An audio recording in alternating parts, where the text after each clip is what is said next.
Allez, salut à tous et bienvenue sur InfoCatch. Allez, on est parti donc pour une nouvelle interview. J'ai l'honneur et le plaisir aujourd'hui d'accueillir un homme masqué qui est le Lavallois masque. Non, je vais te couper tout de suite. Ouais. C'est pas le Lavallois, c'est le Laval 3. Ouais, le Laval 3 masqué. Excuse-moi, je suis désolé pour la mauvaise prononciation. Comment vas-tu? Et est-ce que tu peux te présenter pour les gens qui ne te connaissent pas? Et attends, juste quelque chose. Il faut savoir que j'étais en train de lire ton pseudo et en fait, en gros, j'ai fourché. Donc, c'est bien que tu m'as corché. Comment vas-tu? Enfin, corrigé, pardon. Comment vas-tu? Et puis, merci à toi d'avoir accepté cette interview.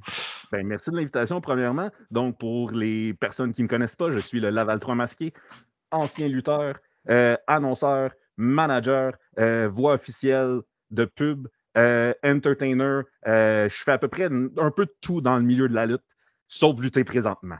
Donc, je suis le Laval 3 masqué, parce que je viens de Lavaltrie. D'accord. Comment tu découvres le catch, toi, pour la toute première fois? En fait, c'est lors d'un voyage au Mexique. D'accord. En 82-3. Il y avait une petite cabane sur la plage qui vendait des masques, qui est justement, je l'ai. C'est pas exactement celui-là que j'ai acheté, mais c'est celui-là. Donc, c'est un de mes premiers. Mon premier design de masque, c'est un design de lutteur qui existe vraiment, qui est Blue Demon. Au Mexique, c'est une légende avec Santo. Puis, j'ai acheté ce masque-là. Il y a du monde je le portais un peu sur la plage, puis il y a du monde qui disait Ah, Blue Demon, Blue Demon. Hein? Je comprends pas l'espagnol, mais ils ont commencé à me parler de lui. Donc, j'ai été voir, j'ai trouvé une cassette, j'ai trouvé un VHS. J'ai regardé ça, j'ai fait Oh mon Dieu, il est tellement bon, je veux faire ça dans la vie. Okay. Donc, c'est vraiment la lucha libre au Mexique qui a fait OK, je me mets un masque, je vais me faire mal. C'est ce que j'allais dire. Ouais, est-ce que tu t'es aussi un petit peu inspiré, parce que je sais qu'il y a un personnage, je ne sais pas si tu regardais à l'époque, il y a la Lucha Libre. Non, Lucha Underground, pardon, excuse-moi. Il y avait la Lucha Underground, et je crois qu'il y en avait un dont j'ai complètement oublié le nom. Je suis désolé, mais je crois qu'il y en avait un qui avait aussi un masque à peu près pareil que toi. Je ne m'en souviens pas, mais oui, Lucha Underground, quand ça a commencé, on s'entend, moi j'étais plus vieux, c'était quelques années après que j'ai commencé, mais j'ai tellement trippé sur ce concept-là que c'était plus des histoires. Même les matchs étaient excellents. Le meilleur match de cercueil que j'ai vu à vie, c'était à Lucha Underground. Donc, allez voir Lucha Underground, trouver des vidéos de ça, je vous le recommande fortement. Et du coup, ton maillot, c'est un peu inspiré du personnage joué Charlie? Présentement, c'est le premier chandail que j'ai mis aujourd'hui. Donc, mais oui, en fait. Excuse-moi, je Non, il n'y a pas de problème. Mais en fait, c'est ce chandail-là, je l'avais acheté pour faire un cosplay parce que, comme j'ai dit, je suis un entertainer aussi. Et lors du Comic-Con de Montréal, j'étais à la table de l'école Naducac, qui est une école de jeux vidéo et d'animation que j'apprécie fortement. Et ils m'ont demandé d'être là en tant que mascotte. Donc, je parlais de jeux vidéo, d'animation, je donnais des pliants aux gens. Puis, je me suis dit, ça va être drôle, je vais me mettre un cosplay. Donc, j'avais ce chandail-là, la tuque rouge avec des lunettes par-dessus mon masque. Donc, c'était magique. Puis, je me suis dit, en blanc et rouge rayé, je suis quand même beau. Donc, je le garde comme ça. Il rentrait dans ma rotation de vêtements. Ouais, c'est un peu Où est Charlie, mais version masquée, quoi. Comme ça, au moins, J'ai entendu la version Lucha Libre, j'ai entendu la version Donjon. J'ai tout entendu durant les 3 jours que j'étais là. Ok. Et du coup, pourquoi avoir choisi un masque et pas faire comme, disons, tu vois, disons, tout le monde, tu vois, il y en a, ils catchent sans masque. Toi, pourquoi être parti dans un masque? Parce que, comme j'ai dit, j'ai commencé dans les années 80.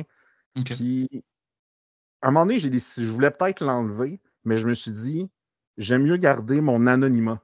J'aime ça avoir ma vie privée.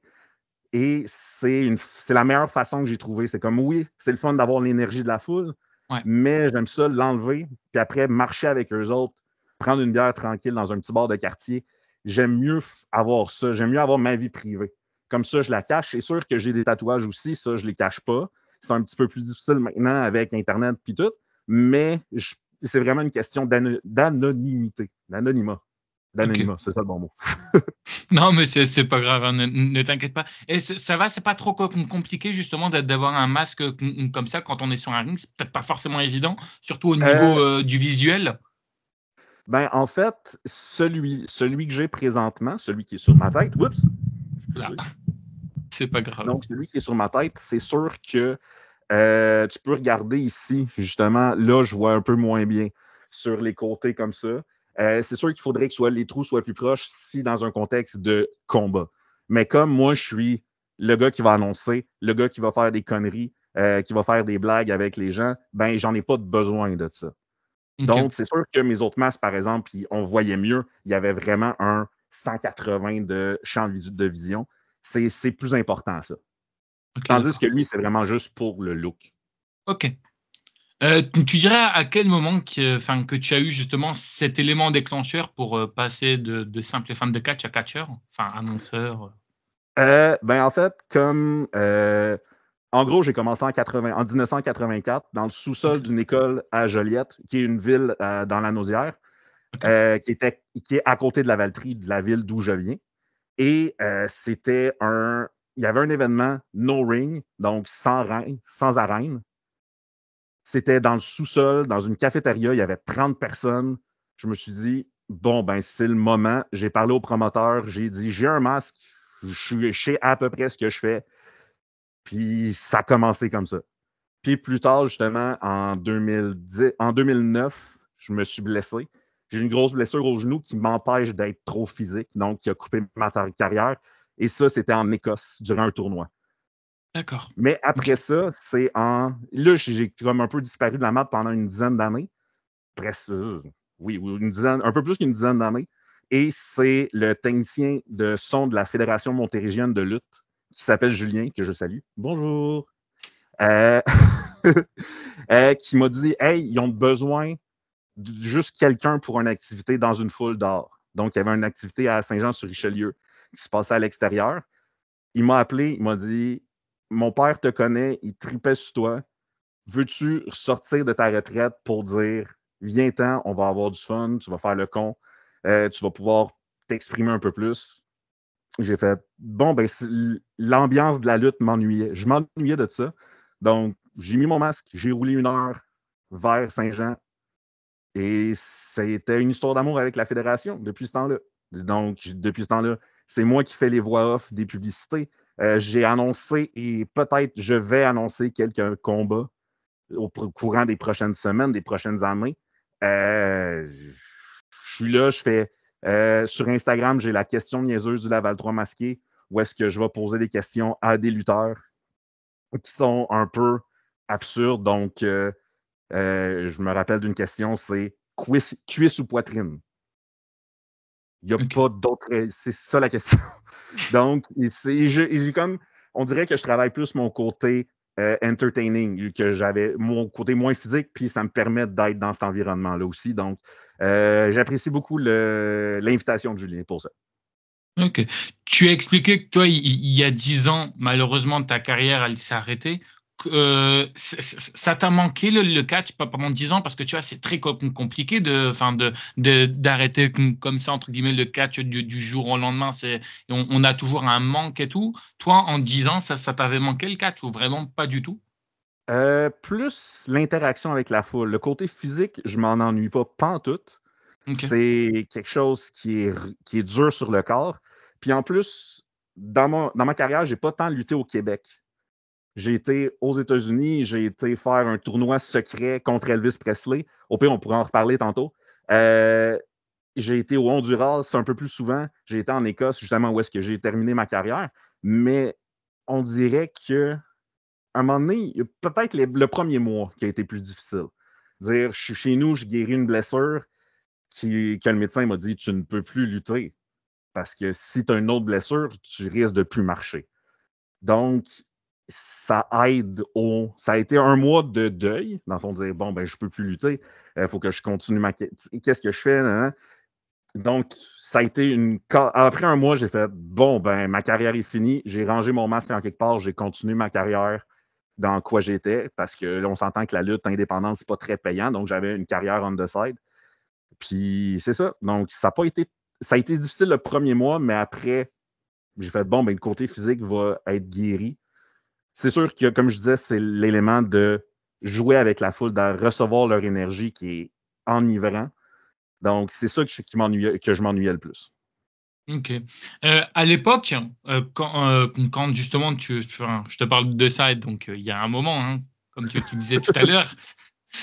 C'était quoi la réaction de ton entourage quand est-ce qu'ils étaient au courant que tu te lançais dans le catch? Est-ce que tu leur as dit et c'était quoi leur retour? En fait, je l'ai dit à ma famille proche, donc mon frère, ma sœur et mes parents. OK. Puis eux autres, ils ont fait. Ça, par exemple, je suis vraiment content. J'ai eu des parents très compréhensifs.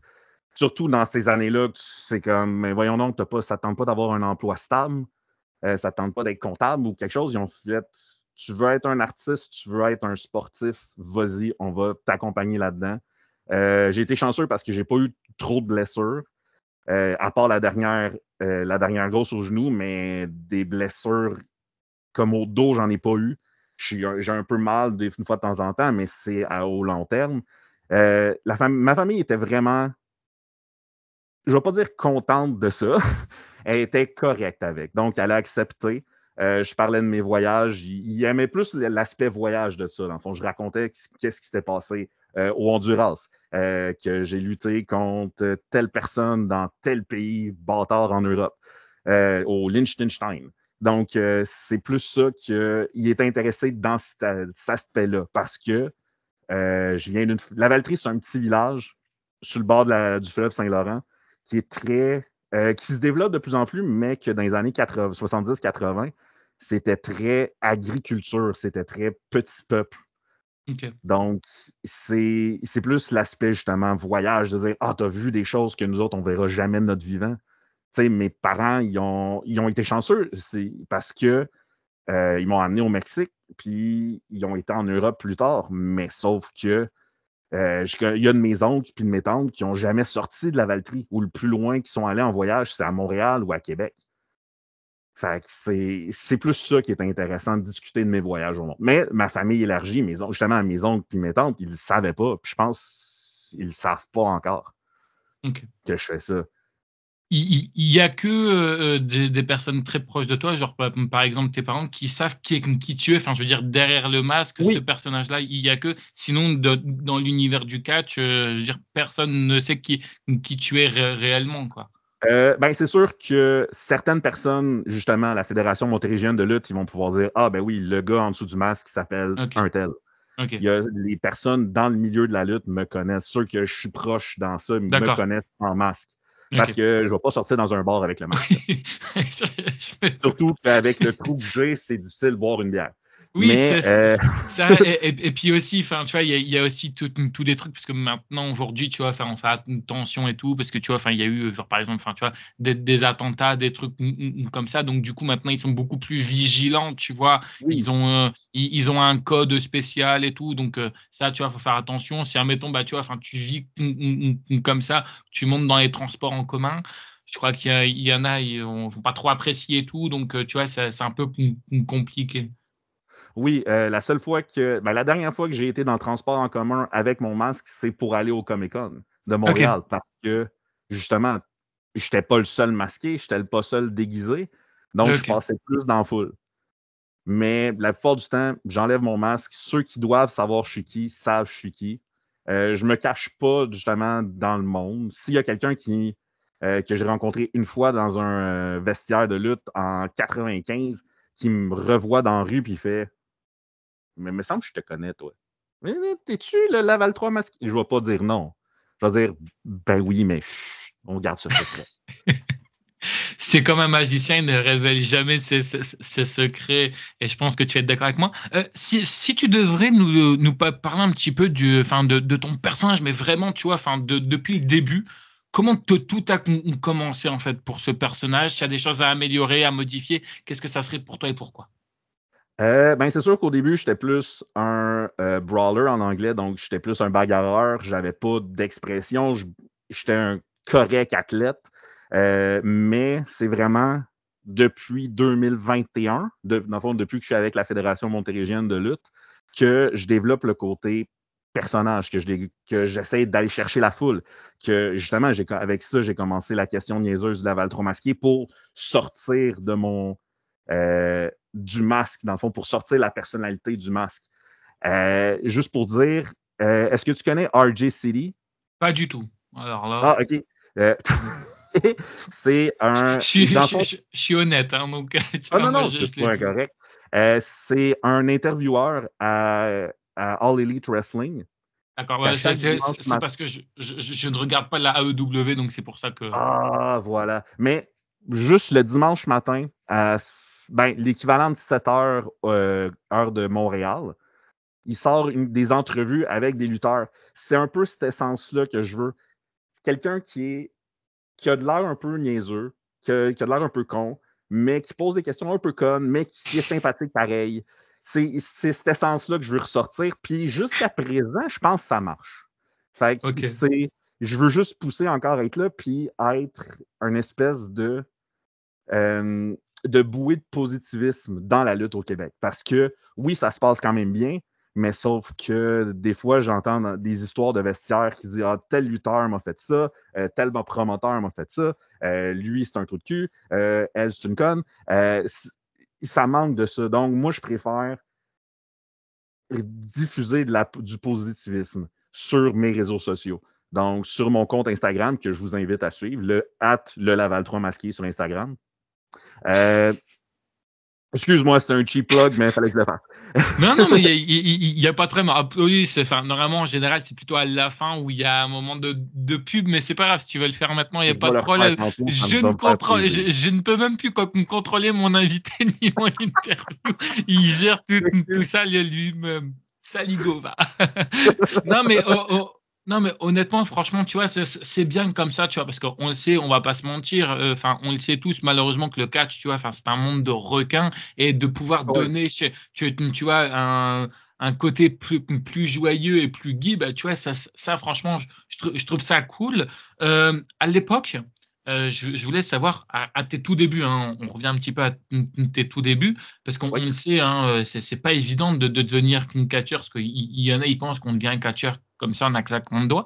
Qu'est-ce qui était compliqué à tes tout débuts? Est-ce que c'était le fait de pouvoir courir dans les cordes, ce qui n'est pas forcément donné à tout le monde, des chutes, bref, qu'est-ce qui était compliqué, toi, à tes tout débuts? C'était surtout courir d'un corde, tu l'as eu, Ok, mais j'ai développé un style que j'avais pas besoin de ça. ok, Puis c'est dans les années 80, de mi-80 jusqu'à mi-90, c'était pas ça que le monde voulait. C'était pas des athlètes, c'était plus des personnes un peu plus, mettons, du physique à Harley Race. Ou Dusty Rhodes, c'est le meilleur exemple. Il était en forme, mais si tu le regardais, c'était quelqu'un qui avait une bédaine, qui était un peu plus ouais. rond. Donc, c'est ça que le monde voulait un peu plus. Puis c'était surtout le charisme qui sortait. Mais c'est le côté athlétique un peu plus, je l'ai moins, mais je l'avais moins.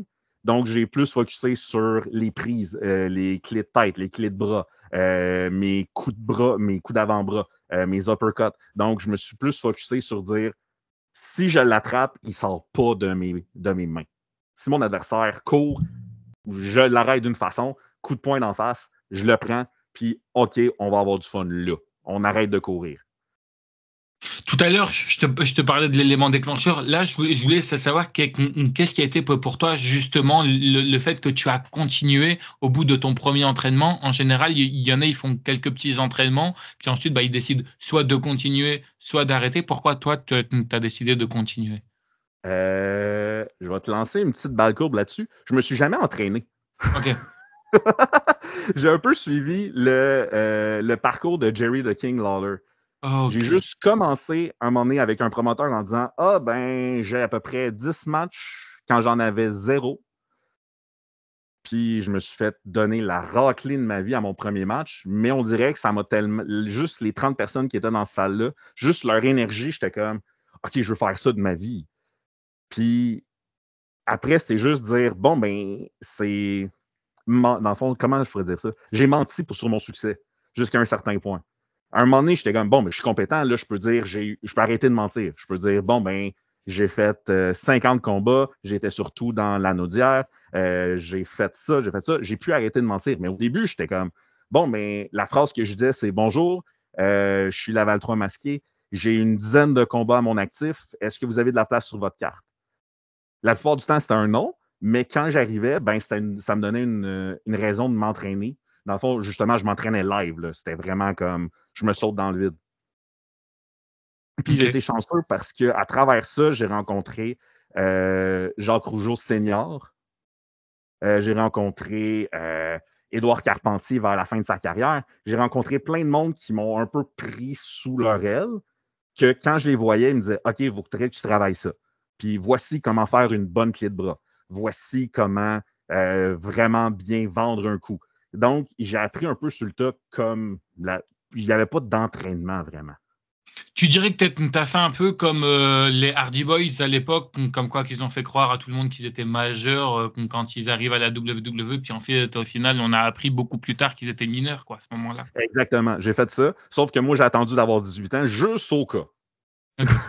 Ouais. Mais tu le savais, toi, ou pas du tout? Parce que tu vois, c'est aussi important, parce que tu vois, moi, c'est aussi quelque chose que je défends. Attention, hein, c'est pas non plus une critique, mais tu vois, c'est pour essayer de pas parler à tout le monde, parce que tu vois, on va me dire comment ça se fait qu'il interviewe une personne comme ça, alors que c'est le premier genre à gueuler. Parce que moi, il faut savoir que c'est quelque chose, et je pense que maintenant, avec du recul, je pense que tu vas être d'accord avec moi. Tu vois, c'est ce que je disais. En fait, tu vois, tu ne peux pas te prétendre lutteur comme ça en un claquement de doigts. Je pense que Ah tu vois, non, tu non, es aucunement. tout à fait d'accord. Mais tu vois, par exemple, moi, je sais que, bah, tu vois, ce qui me saoule, c'est que parfois, il y en a, ils créent des événements. Alors, je te parle un peu ici en France. Je ne sais pas si c'est déjà arrivé, ce que je vais te dire, par exemple, au Québec. Et en tout cas, moi, je sais que bah, c'est quelque chose, tu vois, que j'aime pas quand on fait ça.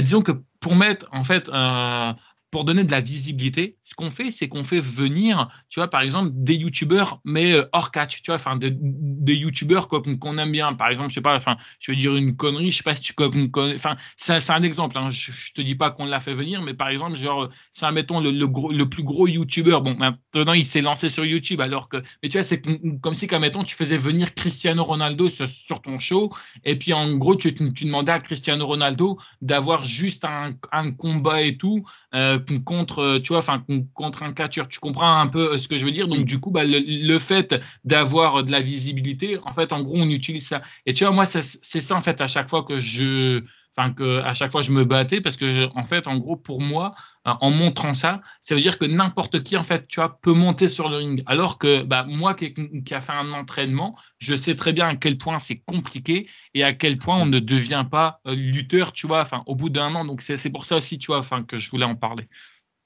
Oui, c'est sûr que d'avoir une célébrité dans ton événement, c'est toujours un peu plus winner un peu plus gagnant, parce que ça va amener des yeux sur ton produit que Oui, certaines personnes n'auraient pas.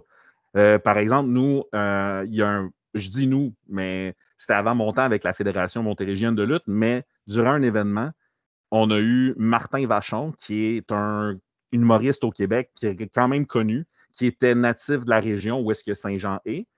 Il a fait un combat de lutte avec Mitch Thompson, Mitch Thompson, un lutteur fou, que si jamais vous pouvez voir ses matchs sur Internet, allez voir Mitch Thompson. C'est un athlète phénoménal. Mais comme justement, parce que lui, c'est un très bon lutteur, il a su prendre Martin Vachon puis faire un excellent match avec. Mais Martin Vachon, c'est un athlète aussi. Donc, oui, ça aide beaucoup. C'est comme un peu Stephen Amell avec la WWE. C'est comme, oui, c'est un outsider, mais sauf que tu voyais son match, c'est comme, OK, il a pris ça au sérieux. Un ouais. peu Logan Paul. Petite parenthèse, Oui, oui, fuck oui. Logan Paul. C'est un être atroce. Il a scammé du monde. Pour vrai, j'essaie d'être positif, mais fuck Logan Paul. Ferme la parenthèse. Mais c'est encore un athlète phénoménal qui a compris c'était quoi la lutte, qui a compris c'était quoi le personnage qu'il avait. Ouais. Comme justement, tout le monde le déteste, mais c'est comme, bon, ben, je vais me faire ruer puis ça va être le fun. Il a comme compris ce twist-là.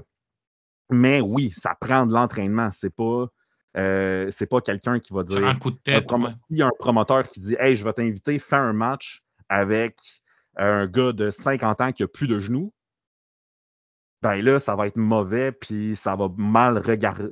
Le show va pas avoir la crédibilité qu'il pourrait avoir juste en ayant cet artiste-là en disant hey, viens-t'en, donne un coup de poing à quelqu'un qui t'insulte, le monde va triper, puis ça va être le fun.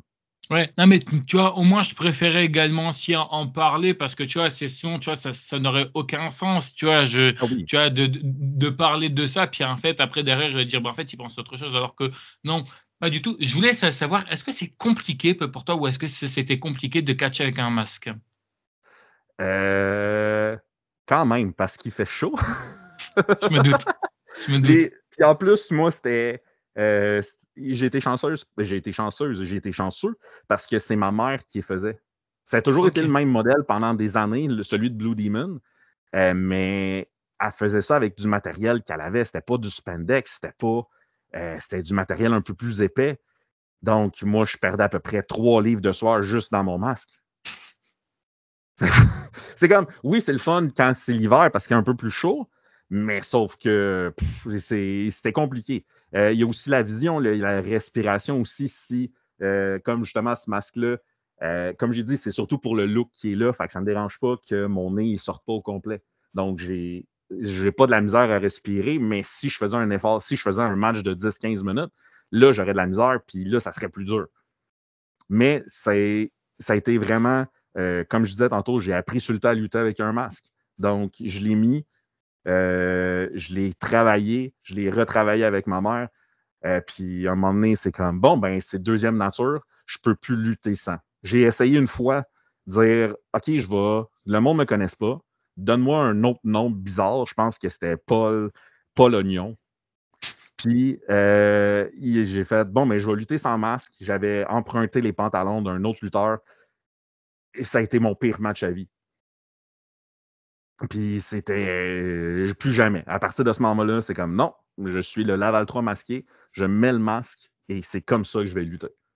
OK et en plus, c'est bien parce que tu vois, aujourd'hui, tu t'es fait un nom et le fait que, bah, tu vois, beaucoup de monde ensuite, viennent te voir, je pense que ça doit être quand même un peu une fierté. Tu as quand même réussi un petit peu un de tes objectifs, tu dirais? Oui et non.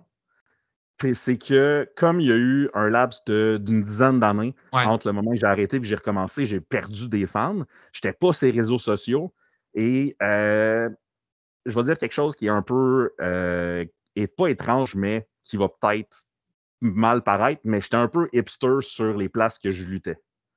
OK. Donc, j'ai lutté à peu près l'équivalent de 60 matchs au Québec dans le début de ma carrière. Puis après, j'ai fait, bon, ben, le Québec, c'est le fun, mais ça devient trop gros pour moi. Donc, là, justement, pour revenir avec mon histoire d'Elvis, c'est en 88, j'ai gagné ma première ceinture contre Elvis Presley. Parce que le monde disait ah, il n'est pas mort, il est en quelque part sur une île. J'ai été voir cette île-là. C'est dans le milieu du Pacifique. Je ne sais plus c'est où, mais j'ai gagné ma première ceinture contre Elvis Presley. Charmant type. Pour vrai, il me parlait, puis il m'a donné plein de trucs. Malheureusement, le lendemain, il est décédé pour vrai sur l'île. Ça fait un froid immense sur le party, mais moi, je suis parti avec la ceinture. J'étais pas sûr si je devais lui laisser parce que c'était comme un gros respect, mais finalement, je suis parti avec. Je l'ai perdu 2 mois après. Ça, c'est pas plus grave. Mais je l'ai où avec ça, moi? Bon. C'est toi qui est parti, hein, c'est pas Non, mais moi. c'est Non, ça. mais c'est pas grave. Non, Ah mais oui, en ah fait, oui. Dans le fond, comme OK. j'avais pas de reconnaissance au Québec parce que j'étais souvent lutté ailleurs. J'ai fait des tournées en Amérique du Sud, 2-3 au Honduras. J'en ai fait une en Argentine. J'ai été un peu dans des pays européens. Et toujours dans des fédérations que il n'y avait pas tant de réseaux sociaux. C'était pas filmé. Je pense que la plus grosse foule que j'ai lutté, c'est à Buenos Aires, en Argentine, devant 500 personnes. OK. C'est la plus grosse foule que j'ai faite. Jusqu'à récemment, quand j'ai annoncé un spectacle dehors, que là, il y avait 1000 personnes autour. OK, ça marche. Donc, Et oui, vas-y. non, il y a pas de problème. Je voulais savoir, parce que je sais que vous êtes pas tous, enfin vous alors je vais pas dire que vous êtes pas tous d'accord, mais vous avez un avis différent, tu vois? Enfin sur cette question et je voulais avoir ton avis à toi. Heu, Une fois que vous finissez les combats, on parlera de tes matchs juste après, hein, il y a pas de problème, mais je voulais savoir au niveau du kayfabe, est-ce que pour toi c'est important de rester dans le personnage ou il faut être hors personnage à cet endroit, tu vois? Enfin, cette fameuse table de merchandising où on est là pour signer des autographes et faire des photos. Après un gala de catch, est-ce qu'il faut rester toujours, dans son personnage ou alors est-ce qu'il faut être hors kayfabe? Je t'avouerais que la mentalité a beaucoup changé, puis j'ai suivi cette mentalité-là. Je pense que c'est important de garder un certain personnage. Dire, si j'ai mon masque, c'est sûr que je vais être un peu plus enjoué que quand je ne Oui. l'ai pas. Je vais dire un peu plus de conneries. J'ai des amis lutteurs, par exemple Tyler Knox, qui est un lutteur québécois qui a commencé il y a quelques années, qui est en train de devenir une étoile montante de la lutte au Québec. Que lui, justement, quand il signe des choses ou quand il vend des t-shirts, ben, il est toujours un petit peu baveux. Donc, il y a toujours le petit personnage arrogant qui est là, mais tone down. C'est sûr qu'il n'est pas autant, il ne va pas insulter la personne qui va y acheter un t-shirt, mais il va être juste, il va tirer une petite pointe. Fait que je pense que c'est important de garder ce qui est faible-là, ou justement, dire si je suis à côté de lui à une table de merch, ben, je vais lui dire, hey, Tyler Knox, t'es pas fin. Puis il va dire, ben, toi, t'es pas beau. Tu sais, on va tirer des petites pointes comme ça, juste pour garder un peu le kayfabe, mais tout le monde sait que dans le backstage, on va se serrer des mains, on va se parler. Donc, c'est important de le garder, mais ça n'était pas comme dans les années 80-90. OK. Est-ce que avant de monter sur le ring, est-ce que tu étais plutôt quelqu'un de stressé? Parce que tu vois, c'est pas forcément évident de catcher devant du public. On sait que souvent, ils sont là un petit peu pour te perturber et c'est ça un peu le but. Mais est-ce que malgré ce sous ton masque, est-ce qu'on le voit que tu es quand même quelqu'un de stressé ou pas du tout? Euh, je- Au début, oui, mais ça n'a pas pris de temps. On dirait que je pense que ça m'a pris 2 matchs puis je l'étais plus. Juste le fait d'embarquer dans un ring, on dirait que c'est plus le gars en arrière du masque qui est là, c'est le masque qui prend le contrôle. Fait que le Lavaltron masqué est dans le ring, il est confiant en lui, il a de la puissance, il prend l'énergie de la foule pour donner le spectacle qu'ils veulent. Fait que ça m'a pris, comme je dis, je pense à mon 3e combat, c'est comme OK, c'est ça que ça marche, je vais passer au travers, on va avoir du plaisir. Malgré le OK. fait que j'ai eu des bleus puis tout pendant ma première année, je me suis fait bardasser sans bon sens, mais ça fut plaisant quand même. Si jamais je te demande, c'est quoi l'un de tes meilleurs matchs jusqu'à maintenant et l'un de tes pires matchs? Mon pire match, je dirais, c'est mon premier. Parce que Tu le comptes justement, quand c'était un même? événement. Pardon? J'ai dit: «Tu le comptes quand même le premier match?» Oui, oui, parce que j'ai été niaiseux pour ce match-là. J'aurais dû commencer dans un ring. Là, c'était un événement où est-ce que j'ai lutté sur du béton. Puis que l'autre était. On s'entend, dans le temps, je mesurais et j'étais à peu près 1,82 m, 180 livres, donc à peu près 90 kilos. L'autre, c'était 150 kilos, 6 pieds 6, donc près de 2 mètres. Il m'a détruit. Ça a été un 10 minutes de j'ai mal, je comprends pas ce qui se passe. Ça a été une bonne entrée dans le monde de la lutte, mais c'est comme bon, ben, après ça, on recommence pour vrai. Ça a été un des pires. Un de mes préférés, je pense, c'est dans une tournée au Honduras avec c'était un match intergenre. On pourrait en parler, ça m'intéresse d'avoir ton opinion sur ça, mais c'était avec Mariposa Azul, donc le papillon bleu, qui était D'accord. une luchadora masquée aussi. On a été vraiment proches. Je pourrais presque dire que ça a été une de mes premières amours. Donc, on s'est vu quelques fois. À chaque fois que je vais au Honduras, je vais lui dire bonjour. On lutte dans sa cour arrière un peu. On s'entend, pas lutter comme avec des gros moves, mais juste friendly play. Non, je pense que ça a été un de mes meilleurs matchs parce que c'est elle qui m'a appris à dire prends ton temps. Il n'y a pas de stress. On va avoir du fun. Tu n'es pas obligé de faire des gros moves tout le temps. Tu peux juste travailler la foule. Ce que j'ai pas. On s'entend que ça m'a pris des années avant de comprendre ce concept-là, mais je suis content de l'avoir appris de elle. OK. Ouais, non, bah, après tu vas avoir mon avis, disons, comment niveau visuel, puisque je sais pas, je sais pas si c'est disponible Ben, le match, tu veux comment? Non, mais en fait, le concept de lutte intergenre un homme contre une femme. Ah, Est-ce ok. que c'est quelque chose que tu trouves correct? Parce que personnellement, moi, c'est sûr que c'est un sport spectacle. Donc, ça peut raconter une histoire de dire Oui, alors, bon, ben, l'homme qui est trop macho, puis la fille qui je essaie de comprends. Oui, oui. défoncer ça. Alors, en fait, moi, j'ai juste un problème par rapport à ça, et je le dis honnêtement, je l'ai toujours dit. Moi, ça me dérange pas si on crée quelque chose de correct. Par contre, c'est comme j'ai dit, il faut que ça soit quelque chose de logique. C'est-à-dire, en gros, tu peux pas avoir une personne qui est super maigre d'un côté et de l'autre avoir quelqu'un, tu vois, enfin, je veux dire, qui est super costaud. Parce que pour moi, je trouve que ça n'aurait aucun sens. Et encore une fois, c'est mon point de vue. Tu vois, c'est un petit peu comme bah, enfin, tu vois, je trouve ça un petit peu ridicule. Après, bon, bah, il se prend pas au sérieux, c'est bien, mais tu vois, c'est un peu comme le personnage de, tu vois, j'ai complètement oublié. Santino Marella. Il y a un personnage de Santina Marella, tu vois, quand Ouais, tu vois que Santina Marella, elle est dans le, tu vois, enfin, dans le Royal Rumble féminin. Bon, encore, tu vois, je veux dire, ça va. Mais je veux dire, des fois, c'est si, admettons, tu mets une personne, tu vois, enfin, un poids lourd contre un poids léger, là, tu vois, enfin, pour moi, je trouverais qu'il y a un problème. Après, moi, des matchs mixtes, honnêtement, moi, ça me dérange pas plus. Et c'est d'ailleurs ça aussi, je pense. Alors, moi, personnellement, ça me dérange pas, mais est-ce que les gens, justement, qui veulent se lancer dans le catch du côté du Québec ou même ici en France, parce que je pense que tu l'as certainement vu, il y a très peu de femmes et ça, je trouve ça vraiment dommage.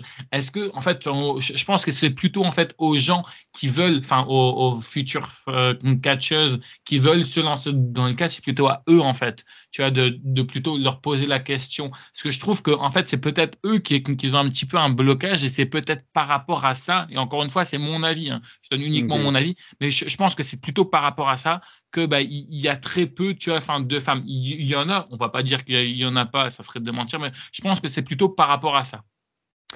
Oui, puis pour revenir, qu'est-ce qu'il y a au Québec, par exemple, parce qu'on est quand même un gros milieu de lutte, puis on est dans une mare anglophone, on est le petit pays francophone, on se tient un peu plus serré. Il y a 2 événements entièrement féminins au Québec. Il y a D'accord. Femme Fatale, Oui, qui ça, ouais. est leur J'en ai prochain entendu gala parler. est dans pas long avec la NSPW. Puis la IWS fait Women. Dans le fond, c'est la WWS qu'ils font. C'est à la place d'être International Wrestling Syndicate, c'est Women Wrestling Syndicate. Puis les Ok. deux événements font juste des matchs féminins. Ils ont des arbitres féminines aussi. Donc, c'est vraiment une plateforme pour eux. Mais pour moi, pour répondre à ma propre question, euh, je pense que c'est pas si grave d'avoir un homme contre une femme. Ça peut Oui, donner non, une bonne histoire. bien sûr. Puis surtout que présentement, il n'y a plus de le stéréotype de la blonde au gros Oui. sein qui est mince, qui est juste là parce qu'elle est belle.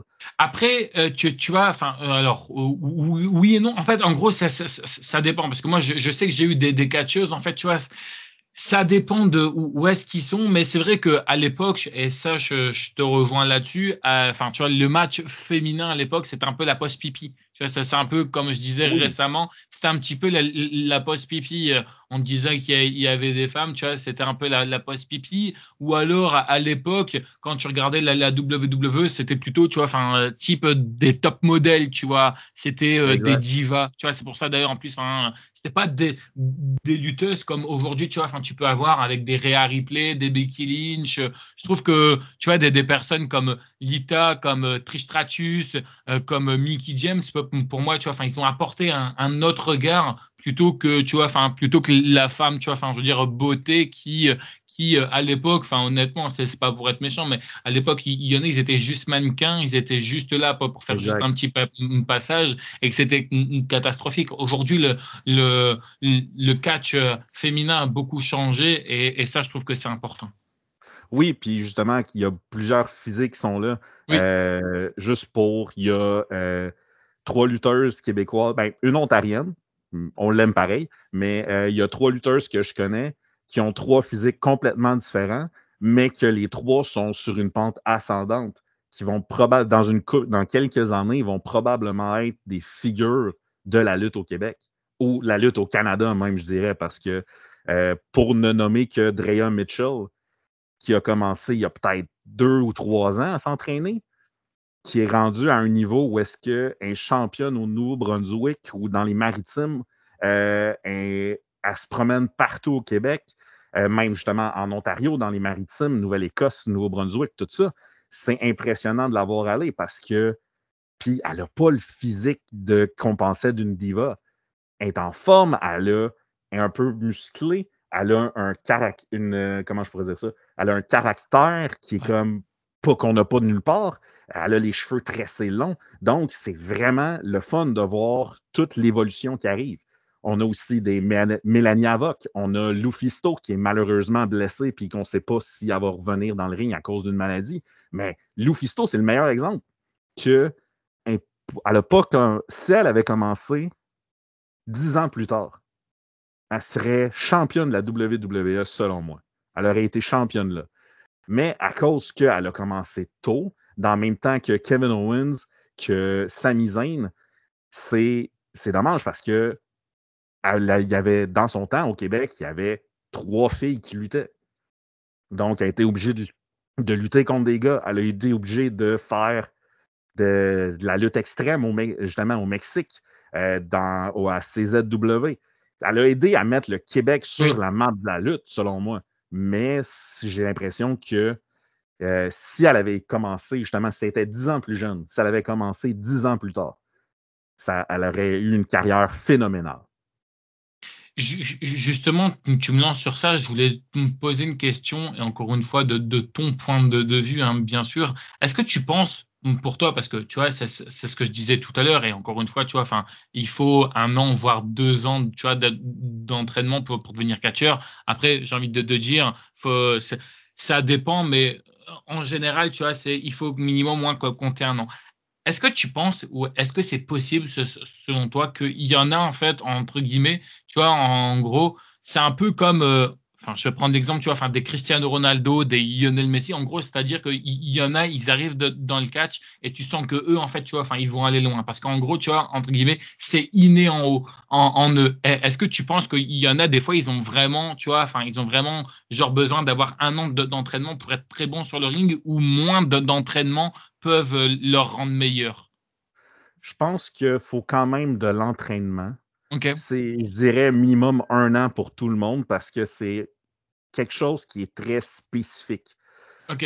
Il n'y a pas d'autres sports qui ressemblent à ça. Oui, Oui, il y a la c'est vrai. lutte gréco-romaine qui pourrait être un peu ça, mais il n'y a personne qui t'entraîne à comment tomber sur un plancher de bois. Ouais, c'est vrai.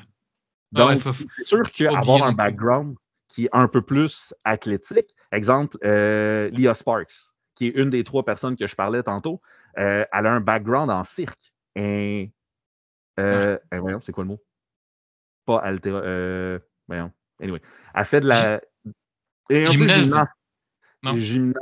Gymnaste, elle fait du cirque, elle fait du voile volant, donc les 2 rideaux, puis Ouais, je vois ce que elle a c'est. déjà cette capacité-là de contrôler son corps. Donc, OK. elle a un niveau de plus que quelqu'un qui était comme moi à mes débuts, qui fait je sais pas quoi faire. Que OK. j'aurais pris dans le fond, j'aurais dû prendre 1 an d'entraînement, mais que j'ai décidé non, moi je fonce là-dedans, puis je me plante si je me plante, puis je continue si je continue. Mais sauf que, justement, une Leah Sparks, elle a un background en cirque, qui est capable de contrôler son corps, c'est sûr qu'elle ne va pas commencer à faire des roulades. Elle sait déjà faire ça. Fait qu'elle va peut-être commencer un petit peu plus haut. Mais sauf que l'entraînement, c'est super important, je dirais au moins 1 an, avant Ouais. d'avoir son premier match, Non, devant mais une je foule.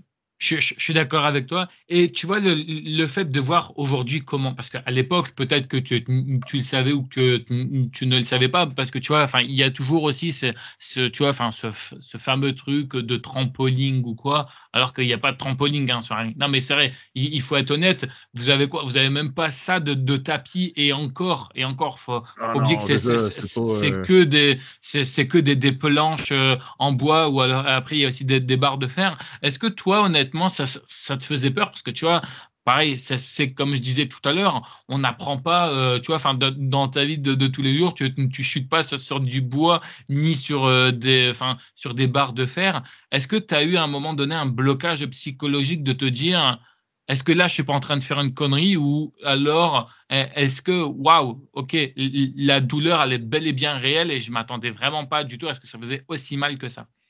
Ben, comme je te disais, mon premier match a été sur du béton. Donc, OK. ça a été un gros upgrade après quand je suis rentré dans un ring. Mais oui, c'est sûr que qu'est-ce qui a beaucoup aidé, c'est que je me laissais aller. C'est un des trucs qu'on m'a donné quand il y a quelqu'un qui s'est rendu compte que je savais pas, que j'avais pas d'affaires là. Il a fait laisse-toi aller. La personne va te donner un coup, puis elle va le donner. Dans ces années-là, il ne se gênait pas pour bloquer. Là, c'est vraiment on y va, puis on se frappe presque pour vrai. Puis c'est ça qui m'a aidé. Il a fait relax. Le coup, tu vas tomber tout seul. Puis à un moment donné, tu vas comprendre comment tomber. Fais juste, essaie de tomber le moins possible sur ton coup, puis tout va bien aller. Comme de fait, j'ai eu une carrière de 30 ans avec ce conseil-là. Donc, OK. Ton premier ATMI, comment ça s'est passé? je pense que je suis encore marqué. Je me doute. Je me doute. Ah non, mais c'est ça, c'était comme quelqu'un. Je pense que tu as fait une entrevue avec Gabe Kovic récemment. Oui, c'est ça. C'est mon crush de lutte. Si on était homosexuel, on sortirait ensemble. On serait probablement conjoints depuis ça. C'est vraiment une bonne personne. Juste pour dire, le premier Atemi, c'est quelqu'un de plus grand et gros que lui. D'accord. La OK. main était à peu près grosse comme ça. C'était un fermier de la famille Boisjoli. Puis en plus, cette famille-là, c'est comme un peu des bagarreurs, aussi les frères plus vieux. Donc, des grosses mains de travailleurs, de fermiers. Il n'a pas arrêté. Bang! Je suis tombé à genoux, je pleurais presque. Ah non, mais je me doute. Ah non, Je me non, doute. l'arbitre était à côté de moi, puis fait comme, t'es-tu correct? Je suis comme, ah oui, ah. C'était pas plaisant. Ah ouais, non, C'était non, pas mais plaisant. non, mais je suis entièrement d'accord avec toi parce que moi, c'est pareil. Enfin, comme j'ai déjà beaucoup répété ici, j'ai déjà fait un entraînement et tout. Mais moi, c'est ce que je leur ai dit. Hein, je fais un entraînement. Après, c'est bon. C'est mort. Ne comptez plus sur moi. Le premier truc que je me prends, c'est un ATMI. Et encore, tu vois, enfin, je veux dire, je le savais même pas. C'est parce qu'en fait, je t'explique. Je fais des vidéos avec quelqu'un qui s'appelle Lionel et tout. Et comme j'arrête pas de le charrier tout en vidéo, il s'est un petit peu, entre guillemets, tu vois, enfin, venger tout. Puis d'un coup, il arrive, il fait ah ouais, d'ailleurs, bah! Ah, je fais Ah ah non. putain, ah oui, mais comment ça a Ah. piqué. Ah non, mais c'est incroyable et tout. Mais honnêtement, franchement, c'est ouf. Je veux savoir, est-ce que toi, personnellement, les matchs à stipulation, ça aurait pu être quelque chose qui t'intéresse? Par exemple, des matchs hardcore, des matchs de table, des matchs d'échelle. Est-ce que ça c'est quelque chose qui aurait pu t'intéresser? Euh, Pas vraiment. C'est sûr que j'ai fait des combats sans disqualification avec des OK. chaises. J'ai jamais été à l'étape de punaise barbelée. Ça, je suis très content de ne pas être présentement avec des matchs extrêmes, avec du barbelé, des néons, du feu, des tailles bordures électriques. J'ai vu des choses XPW? XPW, CZW, ECW dans le temps. Oui. Ces choses-là, c'était. Non, c'est le. Pas la pire chose, mais le chose le plus étrange slash random que j'ai vu, c'est. Je connaissais la Fédération montérégienne avant de commencer là parce qu'à un moment donné, ils ont fait un tournoi hardcore avec 32 lutteurs. Et c'était une grosse journée. Donc, en après-midi, c'était la première partie, puis en soirée, c'était la deuxième, donc demi-finale, finale. Et dans une des demi-finales, c'était un dog collar match. Donc, les deux lutteurs étaient attachés avec un collet et une chaîne. Mais sur la chaîne, il y avait rajouté une couche de barbelé. J'ai fait la même expression que toi.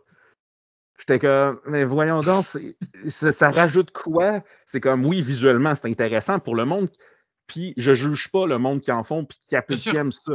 S'il faut, personnellement, j'apprécie les films d'horreur gore. J'aime Pareil. ça quand ça Je suis pisse le sang. entièrement. Ouais. Mais voir ça dans un ring de lutte, c'est comme, OK, non, je ferme Ouais. les yeux un instant. Mais c'est, c'est c'était pas tant extrême comme combat non plus. Ça a bien fini. Il n'y a pas eu trop de sang, mais juste ce visuel-là, qui ont rajouté du barbelé entre les deux, juste pour rajouter du barbelé, c'est comme, non, c'est trop pour moi. Non, mais je suis d'accord avec toi. Après, tu vois, moi, je sais que j'ai déjà vu un short de la XPW et tout, des fois, je me dis, mais est-ce que c'est un combat de catch que je regarde ou alors est-ce que c'est un peu une scène de crime? Non, mais honnêtement, c'est vrai. Parce Oui. que quand tu vois que l'autre, honnêtement, il arrive minimum au moins, tu vois, avec une espèce de débroussailleuse pour lui couper des adultères, mais le sgeg et tout, tu lui dis, putain, mais qui est le Non, non, con non, non. qui a eu cette idée, tu vois? Honnêtement, tu te demandes. Et tu vois, moi, c'est ça aussi, parce que tu vois, bon, j'ai une question un peu plus tard, mais si tu veux, je peux la poser là. Au moins, il n'y a pas de problème. Mais est-ce que ça aussi, parce que tu vois, normalement, ma question, c'est que réponds-tu toi aux gens qui te disent que le catch, entre guillemets, enfin, c'est fake et tout, mais est-ce que le fait de voir des choses comme ça, trop, tu vois, là, c'est vraiment le truc trop, est-ce que c'est pas aussi ça qui se pose aussi, tu vois, enfin, qui fait poser justement, tu vois, enfin, des questions un peu aux gens qui se disent: Est-ce que c'est réel?» tu vois, entre guillemets, ce que je vois. Je sais pas si tu comprends un peu, je sais pas Oui. si je me suis bien exprimé Oui, dans ce oui, que je que veux dans dire. le fond, est-ce que les 2 lutteurs se détestent Oui, vraiment? Est-ce que les coups, voilà, c'est ouais, vrai? c'est ça. Est-ce que c'est vraiment des vraies victoires ou c'est arrangé? Ouais, Heu, j'aime ça, c'est comme probablement que tu l'as entendu plein de fois, puis tu vas l'entendre plein de fois dans tes entrevues, mais j'aime pas le mot «fake» ouais, parce que c'est quand même des athlètes. Je veux dire, je suis c'est d'accord. sur le cardio, c'est l'affaire la plus exigeante. Ils tombent sur du bois, justement. Tu sais, il y a de la physique. Il lève quelqu'un, il y a du contrôle. C'est vraiment. Il y avait une émission de télévision qui passait au Québec il y a une couple d'années qui s'appelait Théâtre extrême. Puis je pense que la meilleure définition du catch qu'il peut avoir, c'est il te raconte une histoire, puis il y a de l'action dans cette histoire-là. C'est vraiment du théâtre extrême. Ouais. Puis le niveau justement de la lutte ultra violente avec des objets un peu débiles comme des néons puis du barbelé, c'est que oui, les deux. En fait, c'est Jim Cornette, à un moment donné, dans une entrevue, qui a dit avant un combat, il y a une entente avec les deux lutteurs qui disent voici ce qu'on fait, voici les limites. S'il y a quelqu'un qui dépasse cette limite-là, ben là, ça devient de l'assaut. Dans le fond, c'est une attaque personnelle. Il parlait de New Jack dans l'émission Dark Side of the Ring. Mais Euh, il me semble aussi que je crois, alors je sais plus si c'était lui qui avait eu ça, mais je crois qu'à un moment donné, il y en avait un, il y en avait marre de quelqu'un, et je crois qu'il voulait lui tirer dessus avec un flingue. Je sais qu'on m'avait raconté ça, qu'il y avait quelqu'un qui était enfin, qui avait débarqué avec un flingue, et justement, en fait, il voulait lui tirer dessus, et en fait, au final, bon, enfin, ça s'est pas fait et tout, mais je sais qu'il y avait eu aussi une histoire, quelque chose comme ça. ben, possiblement, mais dans un. Comment je pourrais dire ça? Dans les années 70-80 aux États-Unis, c'est pour ça que je suis pas allé dans ces coins-là, parce que c'est Ouais, comme. Le kayfabe était tellement puissant que le oui. monde arrivait justement avec un fusil, menaçant un lutteur pour dire Hey, t'as fait perdre, t'as triché pour gagner ton Ouais. combat, t'es un tricheur, je vais te tirer. C'est comme ça, ce n'est pas pour moi. Moi, je veux avoir du plaisir. Mais Mais tu penses qu'il y en a parfois, ils ont un petit peu du mal à comprendre que, tu vois, enfin, qu'ils sont là un peu pour raconter une histoire et qui prennent, genre, parfois, parce que c'est ça aussi, moi, je me rappelle, je revois une interview de André le Géant. Comme quoi, enfin, tu vois, enfin, que l'intervieweur, il lui demandait un peu, entre guillemets, si parce qu'en fait, en gros, ce qui avait du mal à comprendre, cet intervieweur-là, c'est que, bah, quand vous prenez des coups, vous les prenez réellement, que vous prenez des coups de chaise, vous les prenez réellement. Et en fait, ce qui avait du mal à comprendre, c'est que 5 minutes avant, on était potes. 5 minutes après, on est entre guillemets en train de se tuer, genre pour une ceinture, et 5 minutes plus tard, on redevient les meilleurs amis du monde. Tu vois, c'est ça en fait le problème qui avait du mal à comprendre. Est-ce que tu penses que des fois, il y en a enfin, qui prennent ça, parce que oui, faut prendre quand même le catch au sérieux, on n'est pas là pour ça, mais on n'oublie pas aussi que c'est aussi, tu vois, un scénario, une histoire. C'est comme quand tu regardes un film et tout, qu'une personne, elle exact. est morte. On sait très bien qu'elle est morte dans le film, dans l'histoire du film. Elle n'est pas morte réellement et tout. Est-ce que tu penses que des fois, il y en a, ils oublient un petit peu que c'est une histoire qu'ils doivent raconter, ils prennent ça un peu trop personnel, tu dirais?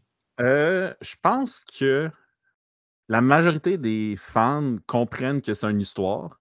Hmm. et vont à juste dire bon, ben, c'est une histoire, j'embarque. Je vais huer le méchant, je vais applaudir le gentil quand il fait des bons coups, je vais crier après l'arbitre en disant t'es un pourri, l'arbitre, t'as pas vu ça. Je pense que le monde comprenne puis ils font juste embarquer. Un exemple que je peux te donner qui est parallèle à la lutte, c'est il y a une troupe de théâtre à Montréal qui a fait une pièce de Shakespeare qui était William le Troisième, mais qui l'a transposé dans un univers de lutte. Donc, William était un lutteur qu'à place de chercher une reine, il cherchait une manager. Puis la foule au début était comme OK, c'est du théâtre, mais c'est de la lutte. Comment on est supposé d'agir? Qu'est-ce qui a aidé beaucoup, c'est qu'il y avait 2 annonceurs dans la pièce, puis ils disaient ah, OK, lui, c'est le méchant, bouh! Fait au bout de 5 minutes de la pièce, le monde a comme fait OK, on fait partie du show, on embarque, puis là, tout le monde était vraiment, tout le monde huait le méchant, tout le monde cheerait le gentil. C'était c'est drôle à dire, mais c'était un des meilleurs événements de lutte que j'ai vu. OK. C'était une pièce de théâtre. Non, mais je peux comprendre et c'est aussi, tu vois, moi, c'est ce que je dis toujours. Moi, mes interviews, tu vois, moi, ils s'adressent pas forcément, tu vois, à quelqu'un en particulier. Moi, les interviews que je fais ici, ça s'adresse, disons, à tout le monde. Que tu sois là, que tu découvres simplement le catch, que tu sois quelqu'un qui est expérimenté, que tu sois quelqu'un qui connaît le catch. Moi, j'aime bien que tout le monde, entre guillemets, puisse un petit peu se reconnaître. Je te l'ai dit en off, il va y avoir des questions compliquées, mais juste pour t'embêter un petit peu, je ne veux pas te les poser maintenant, je veux juste te les poser juste après. À l'époque, tu étais beaucoup plus heel, beaucoup plus face, ou les deux pourraient te correspondre, ou est-ce que tu as une préférence particulière? C'est plus facile être heel parce que c'est plus facile insulter quelqu'un, puis c'est surtout que moi, je parle français. Donc, aller dans un pays qui ne comprenne pas le français, c'est toujours drôle. Parce que. Non, mais parce que tu peux dire n'importe quoi à la foule, puis dire. Justement, il y a quelques semaines, j'étais allé avec Gabe Kovic aux États-Unis. J'étais son manager, puis j'ai fait bon, ben, moi, je parle français. À chaque fois qu'il m'annonçait, c'était comme Accompany to the ring by Little Level Trumsky. Tu sais, il massacrait mon nom, puis là, c'est comme hey, non! Prends à dire comme il faut en français. Laval 3 masqué. Insulter les enfants de 8 ans. Le pire, il y a un enfant. Ça, par exemple, il y a une limite, je pense. L'interaction entre le lutteur et les fans, ça va des deux côtés. Je pense qu'il y a une limite à atteindre, dire je ne vais pas traiter quelqu'un de pédophile. Oui. Parce qu'il y a une drôle de moustache. Je vais dire Ouais. hey, ta moustache, c'était un peu creep. Mais je me suis fait insulter par un enfant de 8 ans, à peu près, qui m'a dit, parce que je riais, parce que Gabe avait détruit l'autre lutteur, qui était à peu près genre 80 kilos, qui était tout petit. OK. Mais l'enfant a dit arrête de rire, ta mère va pleurer, va rire à tes funérailles. J'étais, mais voyons donc! Fait que là, je me retourne vers l'enfant en français parce que mais c'est qui ta mère? Qui t'a instruit comme ça, petit con? Mais ça m'a tellement choqué. Ah oui, non, mais alors là, putain. Oh non. Ah non, Non, mais mais c'est ça. à 8 ans, quand tu as le Ah mec non, qui non, sort. mais pour vrai, même au Québec, des fois, il y a des enfants qui vont envoyer chier le lutteur. Tu sais, je peux comprendre ça, ça fait partie de Ouais. l'environnement. Mais, puis en plus, je sais pas si tu sais, mais au Québec, on a des sacres qui sont vraiment particuliers. Que ça, c'est à cause de notre bagage culturel. On a comme pris des mots d'église, puis on a fait OK, on n'a pas le droit de les dire, ben on va les dire tout le temps. Mais il y a des enfants qui vont sacrer comme un bûcheron après des lutteurs en disant t'es un calice de pourri. Ça fait partie de l'environnement. Je pense qu'il y a un niveau que tu fais OK, c'est correct. Mais quand des affaires comme ta mère va rire à tes funérailles, je suis comme Waouh! non, non. Arrête, petit gars. Faut que tu vieillisses dans la vie. Tu vas te faire péter la gueule.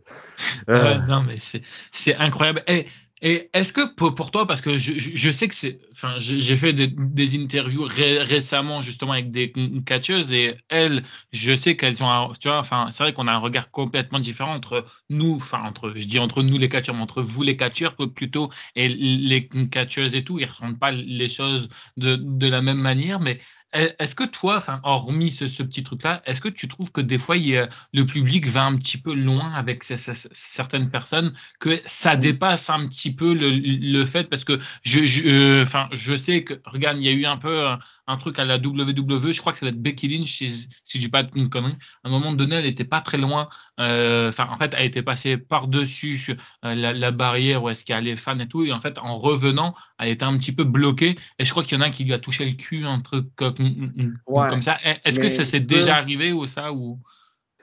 je l'ai jamais. Le pire que j'ai vécu, ben, pas personnellement, mais que j'ai été témoin de, Ok. c'est à un événement à Jonquière, qui est au Saguenay-Lac-Saint-Jean, dans le nord du Québec. C'était Lufisto contre la Parfaite Caroline.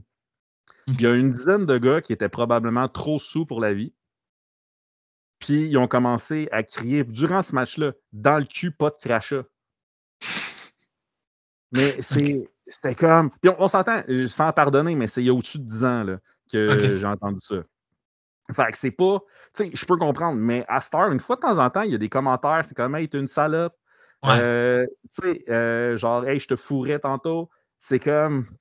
Non. Est-ce que tu dirais ça à un lutteur si tu étais homosexuel? Tu sais? Ouais. C'est comme. Je pense que qu'est-ce qui a aussi changé, c'est tout l'aspect LGBTQ, que c'est très polarisant présentement.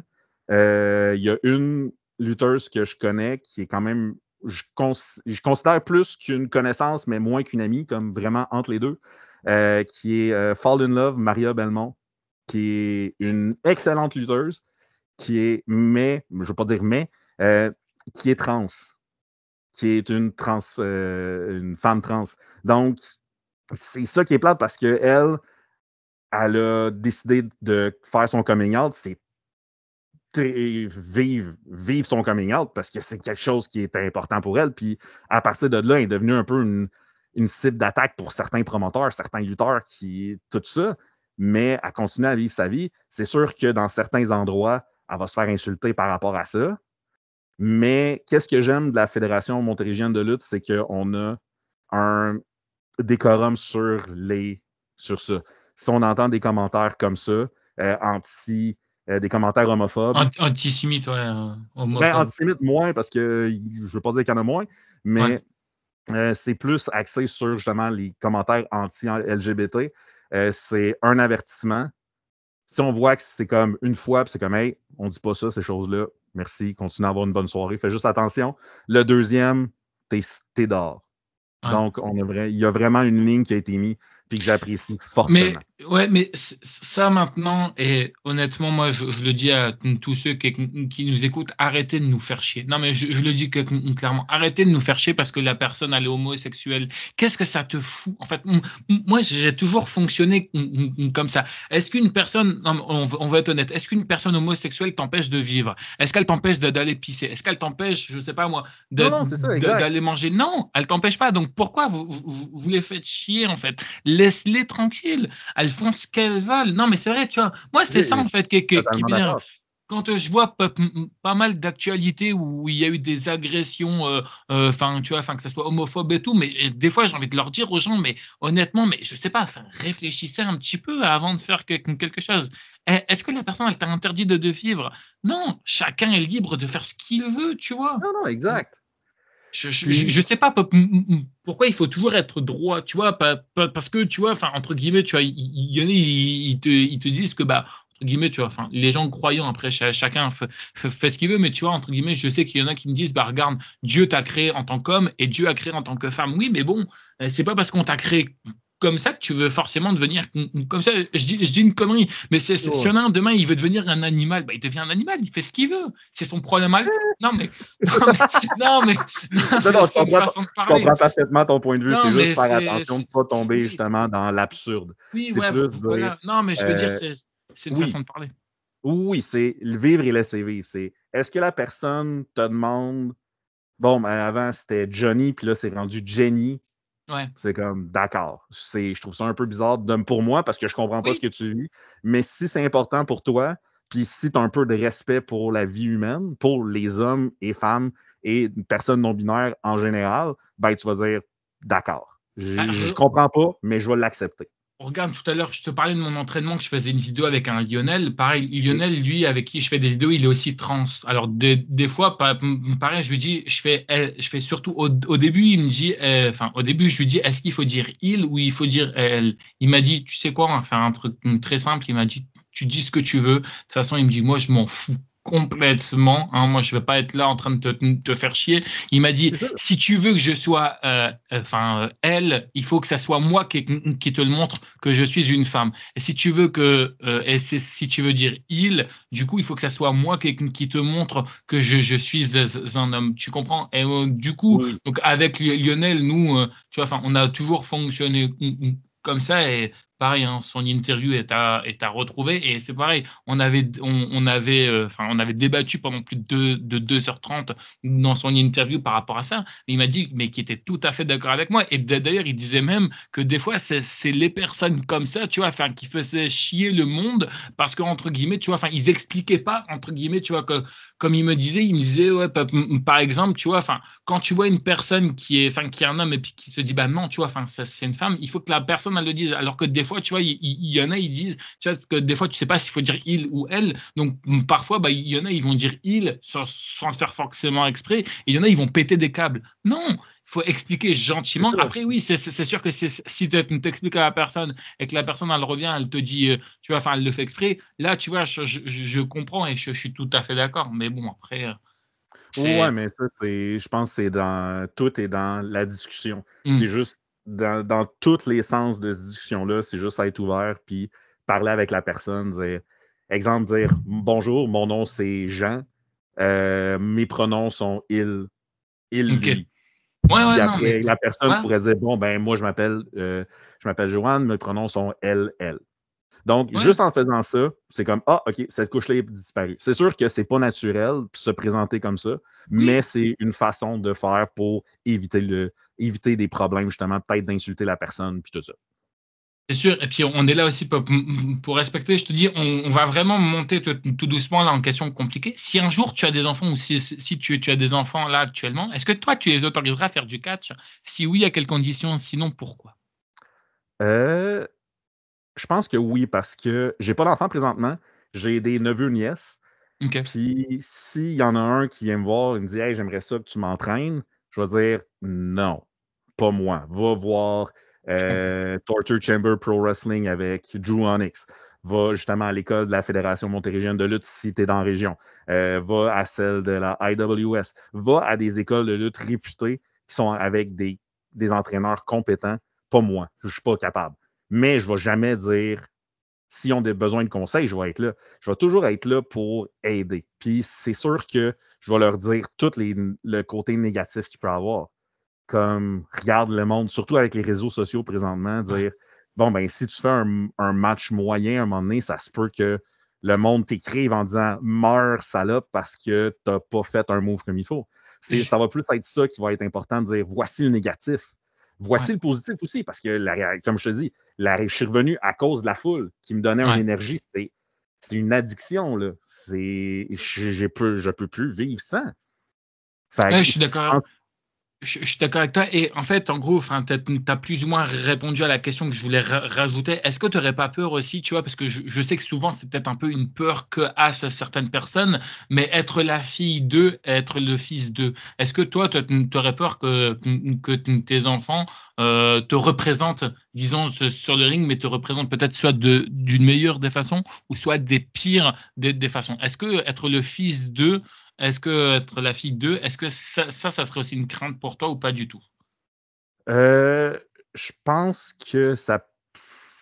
C'est sûr que c'est difficile parce que. Ben, moi, je suis dans un milieu, puis ma situation fait qu'il n'y a pas beaucoup de monde qui me connaissent au Québec. OK. Fait que si jamais Oui. Juste petite parenthèse, je pense pas avoir d'enfants dans ma vie. Je suis rendu Ok. à un certain âge que je suis comme, moi, non, je vais Tu avoir fais des ce que enfants tu au veux. collège, je vais avoir 75 ans, ça me tente pas. Mais c'est plus dire, s'il y a quelqu'un qui veut prendre mon nom, tu sais, justement, c'est un de mes neveux, ou même une de mes nièces dit, hey, je veux devenir la Laval 3 masquée, je veux devenir le Laval 3 masqué. Junior, je fais comme, vas-y. Il n'y a pas la pression de dire, c'est pas comme Rey Mysterio avant, Oui. dans le fond, s'il y avait son oncle qui s'appelait Rey Mysterio qui a donné le nom. Ça, c'est la grosse pression. Randy Orton, toutes les deuxième, troisième générations, tu as toujours quelqu'un au-dessus qui fait qu'il va falloir que soit que tu performes au-dessus ou tu te fais oublier. Le meilleur exemple que je peux donner, c'est les enfants de Ric Flair. Charlotte T'as Flair. Charlotte Flair qui se fait, c'est une athlète phénoménale qui a passé par-dessus l'ombre de son père, mais tu as David Flair que lui, il n'a pas réussi. Puis il a été donné, il a eu des chances de le faire. Mais comme c'était pas un bon athlète, c'était pas un bon talker, il n'a pas réussi à passer par-dessus son père. Fait que sa carrière a planté. Fait que je pense que ça peut être un couteau à double tranchant. C'est-à-dire, oui, ça peut t'ouvrir tes portes à certains endroits, mais il faut que tu fasses attention, par exemple, parce que ça t'ouvre des portes, mais la porte, après, c'est comme, il faut que tu te mettes à un niveau comme plus haut que tout le monde si tu étais juste un inconnu qui commence. Parce que tu as ce nom-là, justement. Qu'est-ce qui est compliqué selon toi quand on est lutteur? Euh, L'horaire. Parce que la plupart du temps, c'est les fins de semaine. C'est le vendredi, samedi, dimanche. Surtout dans le milieu du Québec, parce que c'est surtout ça. C'est que tu n'as plus de fin de semaine. Si tu décides de faire ça tout le temps, ben, c'est vraiment ta passion. Fait que tu dis, bon, ben, ça t'élimine de la vie familiale un peu. Tu dis, bon, ben, je passe mes samedis, mes fins de semaine à faire quelque chose. Il y a une entrevue que j'ai vue avec Benjamin Toll, qui est comme une grosse vedette ici, puis qui disait que il avait une meilleure relation avec son deuxième enfant parce que c'était pendant la COVID. Fait qu'il a pu comme vivre avec les fins de semaine. Il n'était pas tout le temps parti. Fait que c'est ça le plus difficile, je pense, parce que moi, je suis quand même un gars de famille. Oui, j'ai pas eu d'enfants, mais sauf que j'étais toujours proche de ma famille. Même la famille élargie, à chaque année, on fait un gros party du jour de l'an. On est comme 75 personnes avec les cousins, les cousines, les mononcles, les matantes. Fait que c'est important la famille. Puis je pense que présentement, avec l'horaire qu'il faudrait avoir pour vivre de tout ça, je serais pas capable. C'est comme non, moi, il faut que j'ai besoin de voir ma famille au moins une fois par mois. Puis là, je pourrais peut-être pas parce que j'ai des contrats. Il y a des possibilités. Pour vrai, les personnes qui ont commencé récemment, ils ont tout mon respect. Ok. Justement à cause du grind qu'ils doivent faire.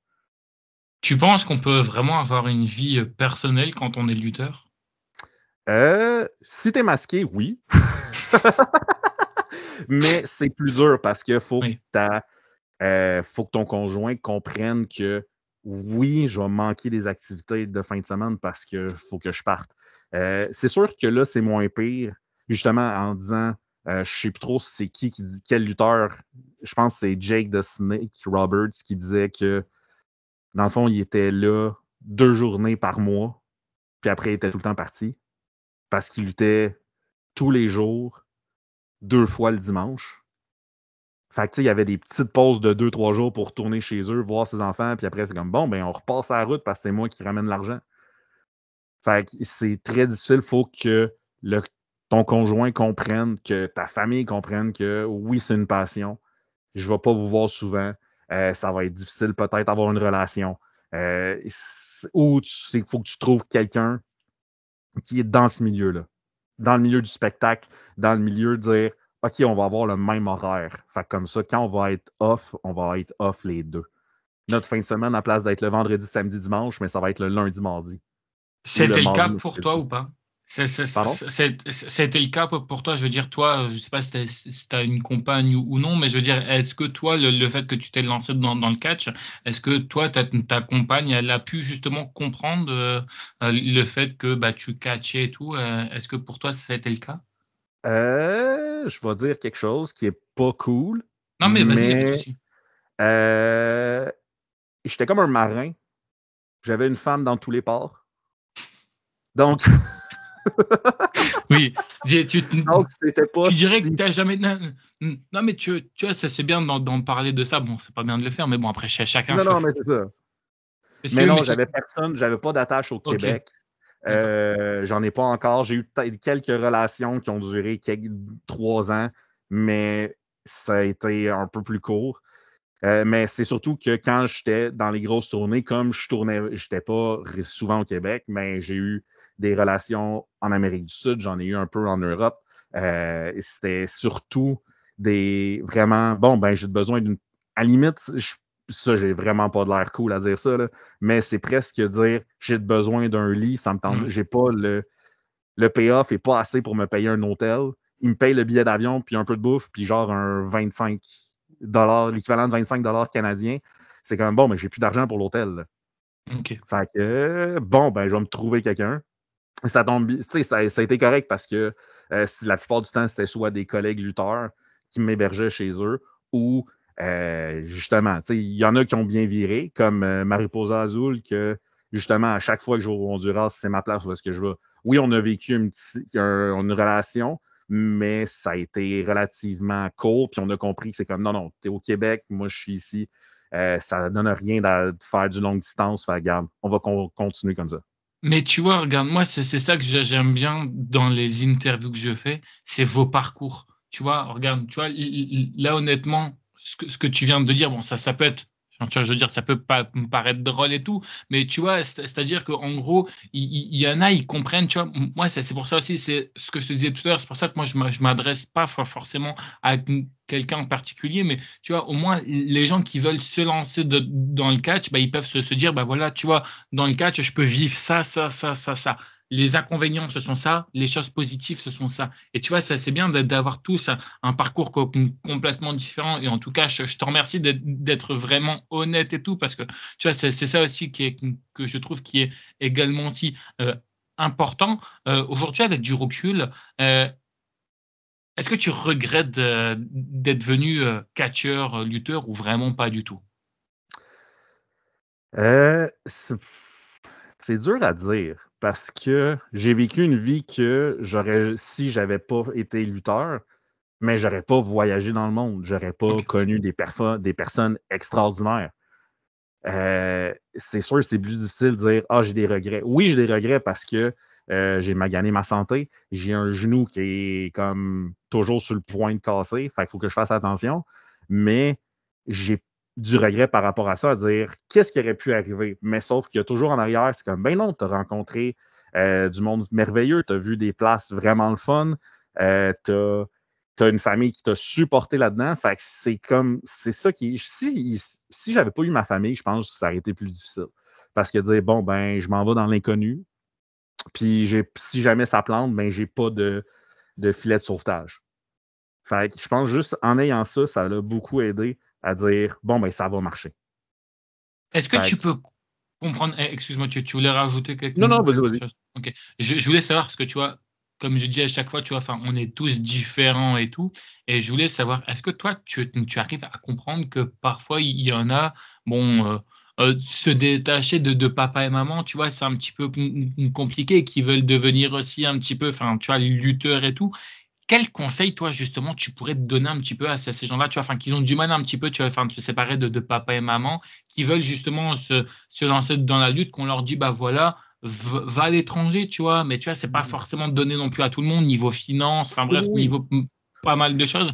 Quel petit type de conseil que tu peux le donner? Parce que tu vois, comme je dis à chaque fois, et je me mets aussi, tu vois, en rôle de spectateur. Moi, tu vois, on me dirait, enfin, je me mettrais dans un catch, on me dirait, ouais, va à l'étranger. Oui, mais c'est bien beau de me dire ça, va à l'étranger, mais tu vois, enfin, je veux dire, Ouais. c'est ce que je dis à chaque fois, c'est comme tu vois, enfin, il y a des parents qui peuvent te payer le permis, il y a des parents qui peuvent te payer la voiture, et il y a des parents qui ne peuvent pas te payer le permis, et des parents qui ne peuvent pas te payer la voiture, tu vois. On a tous des défis différents. Oui. Quel conseil, toi, tu pourrais te donner par rapport à ça? Je pense que ça serait surtout que présentement au Québec, il y a une espèce d'effervescence de lutte, qu'il y a beaucoup de fédérations qui ont commencé, peut-être même trop, mais il y a un marché qui est là, il y a une demande pour des lutteurs. Fait que ça serait de dire, trouver l'école de lutte la plus proche de chez vous, commencer à t'entraîner, puis au bout d'un an, tu vas avoir des connaissances, tu vas avoir des contacts qui vont pouvoir t'aider. Donc, dire, OK, si jamais tu es booké à telle fédération, dis, amène-moi, je vais aider pour le ring, je vais me rentrer là. Puis à un moment donné, quand je vais être rendu à un bon niveau, je vais dire, OK, bon, ben, j'ai déjà le pied dans la porte, dire, hey, je peux-tu lutter chez vous? Puis à force de faire du bouche à oreille, puis d'avoir des contacts, puis d'être toujours comme, à la limite, proposer de conduire une voiture avec des lutteurs. Dire, exemple, il y a une faction au Québec qui s'appelle Elevation, qui sont 4 personnes ensemble, puis c'est toujours ces 4 personnes-là, plus une autre personne qui conduisent, puis sont à peu près tout le temps aux mêmes événements. Parce qu'ils arrivent, ils sont bons, ils sont à l'heure, ils sont professionnels. Fait que ça aide beaucoup de dire, bon, ben, on va prendre un auto. Fait qu'à place de payer 4, mettons l'équivalent de 4 chars d'essence, ben, t'en as un. Puis t'as 5 personnes avec toi. Fait que c'est toujours intéressant d'avoir ça. OK. Et est-ce que pendant ta pause, après les 10 ans, une fois que tu es intervenu, est-ce que tu as eu des moments de burn-out? Alors, je sais qu'en général, on n'aime pas trop en parler parce que voilà, on est, tu vois, disons, tu vois, on est un peu catcheur, on veut montrer une bonne image de nous, mais il ne faut pas oublier non plus qu'on est humain avant tout. Est-ce que toi, tu as eu des périodes de burn-out par rapport au catch? Un peu, mais ça a été vraiment je vais dire, j'ai été chanceux, ça a été des courtes périodes. Exemple, 2 semaines de dire, OK, on peut-tu juste arrêter de parler de lutte pendant 2 semaines? Après ces 2 semaines-là, c'est comme, bon, ben, je me suis booké un show à telle place. Fait que, bon, on recommence, la roue a recommencé. Fait que j'ai été quand même chanceux là-dedans. Je ne suis pas tombé dans la drogue non plus. Euh, on s'entend, j'en ai fait un peu, mais qui n'en a pas fait dans les années 80, on va se le dire franchement. Mais ça a pas. J'ai été chanceux là-dedans parce que justement, j'ai su me reposer quand il fallait. Justement, à un moment donné, j'ai comme commencé un emploi, fait que ça a comme ralenti un peu. J'ai été chanceux parce que j'ai jamais eu de gros burn-out. J'ai jamais dit bon ben il faut que j'arrête maintenant parce que je dors plus. C'est arrivé peut-être 2 fois. Puis les 2 fois, c'est parce que j'ai trop voulu. Il y a une fois que je me rappelle, je me souviens plus de la fédération, mais ils m'avaient demandé d'être un peu plus impliqué dedans. Donc, faire le booking, engager les gens, et tout ça. Puis, à un moment donné, il y a une nuit que j'ai pas dormi à cause de ça. Puis ça a vraiment été un clic en disant non, non, je veux pas faire ça. Moi, je veux faire ma job. Je suis lutteur, je vais donner mon show, je veux pas me concentrer sur d'autres choses. Le promoteur n'a pas tant aimé ça parce que de la façon que je l'ai dit, c'était un brin vulgaire. J'ai dit, si ça ne concerne pas qu'est-ce qui se passe dans le ring, avec moi, je m'en calisse. Donc, je m'en fous. Ça a vraiment été dit de même. Le promoteur m'a regardé et fait OK, il y a eu un petit froid pendant comme 2-3 jours. Après, on s'est reparlé. C'est comme excuse, fallait que je te dise parce que j'ai mal dormi. En fait, j'ai pas dormi de nuit parce que j'étais trop concentré sur des décisions de booking qui a été faite. Fait que je préfère te dire, moi, je me concentre là-dessus. Je me concentre sur ce que je fais de mieux. Puis, si jamais tu as besoin d'aide pour quelque chose, exemple, justement, taper du texte ou je veux dire, hey, tu connais-tu quelqu'un qui pourrait faire tel type de match? Ben, je vais t'aider là-dessus. Sinon, ma job se passe entre les quatre coins d'un ring. Tu es déjà tombé dans la drogue ou de l'alcool? Euh, j'ai été chanceux parce que j'ai jamais été accro. J'ai fumé un peu de marijuana. En Amérique du Sud, j'ai fait un peu de drogue hallucinogène, du ayahuasca. Ça a été une belle expérience, mais j'ai jamais eu d'addiction par rapport à ça. Fait que je remercie le ciel de ne pas avoir tombé là-dedans. OK. Tu as toujours eu des bonnes ou des mauvaises fréquentations? J'ai toujours été correct parce que justement, je suis pas le meilleur. J'ai jamais été le meilleur. J'ai toujours été comme mid-card à peu près. Toujours quelqu'un qui est le fun à lutter avec, qui sait ce qu'il fait. Fait que j'ai toujours, entre lutteurs, j'ai eu des bonnes relations. Entre certains promoteurs, moins. Je peux pas te donner, je veux pas donner de nom parce Non, non, que mais ça donne on rien. donnera pas de nom, c'est pas À grave. part Jacques Rougeau, fuck Jacques Rougeau. Euh, Tu l'aimes pas du tout? C'était tellement gratuit, je m'excuse. Ah ouais. Mais, mais ouais. Tu l'aimes pas? Mais à part ça, non, j'ai toujours eu des quand même bonnes relations. Puis quand ça allait vers le négatif, j'ai fait bon, ben d'accord, je vais juste plus te parler. OK, d'accord. Mm. Non, mais je savais pas du tout, mais après on peut comme je dis à chaque fois, tu vois, on ne peut pas non plus aimer tout le monde Oh non, et je non, pense que exact. je pense et tu dirais que c'est quoi toi la meilleure rencontre que tu as pu faire? Je pense que c'est Édouard Carpentier. D'accord. Juste parce que c'était. On s'entend, je le regardais à la télé le dimanche. Je l'ai entendu dire à chaque semaine, à la semaine prochaine, si Dieu le veut. Juste, on dirait que ça m'a tellement marqué que c'est comme. Il a fallu que je parle, puis ça a été un de mes entraîneurs au final. Parce qu'on s'entend que, mettons, dans les premiers 2 ans, j'étais surtout au Québec. Puis à chaque fois que j'étais dans le coin de Montréal, il était proche. Fait que, tu sais, il m'a donné son numéro. Je l'ai appelé, je dit hey, j'ai besoin d'aide, tu peux-tu venir à tel spectacle ou à tel événement juste pour m'aider un peu. Puis comme c'est Édouard Carpentier, lui, il rentrait dans n'importe quelle salle sans problème. Fait que je pense que ça a été la plus belle rencontre. Puis en deuxième, mais quand même proche, c'est Mad Dog Vachon. Quel personnage. OK. Puis je pense juste le fait que, ça je ne le savais pas, mais j'ai lu la biographie de Pat Patterson. Puis justement, qu'à un moment donné, il avait fait son coming out avec Mad Dog Vachon. Puis après, Mad Dog est arrivé dans un vestiaire en disant s'il y a quelqu'un qui insulte Patterson par rapport au fait qu'il est gay, je, je pète une coche. Donc, il était comme à la défense de ça. Puis pour moi, c'est. Oui, je suis comme pas dans la génération présentement, mais je me considérais comme. Même si c'est un thème péjoratif, je me considérais comme woke. Donc, tu sais, je suis très pro-LGBT. Je suis à gauche de gauche, là. Mais je pense que juste ça, ça fait que, comme je l'ai appris récemment, ça m'a donné une autre vision de cette personne-là. Puis je pense que c'est surtout dans ces années-là que c'était comme caché. Puis je remercie le bon Dieu que Pat, Pat Patterson a existé, malgré le fait avec les Ring Boys dans les années 80. Genre, ça, c'est comme un bout louche, mais que Édouard Carpentier, Mad Dog Vachon, puis c'est les deux que je dirais, c'est les meilleures rencontres que j'ai faites.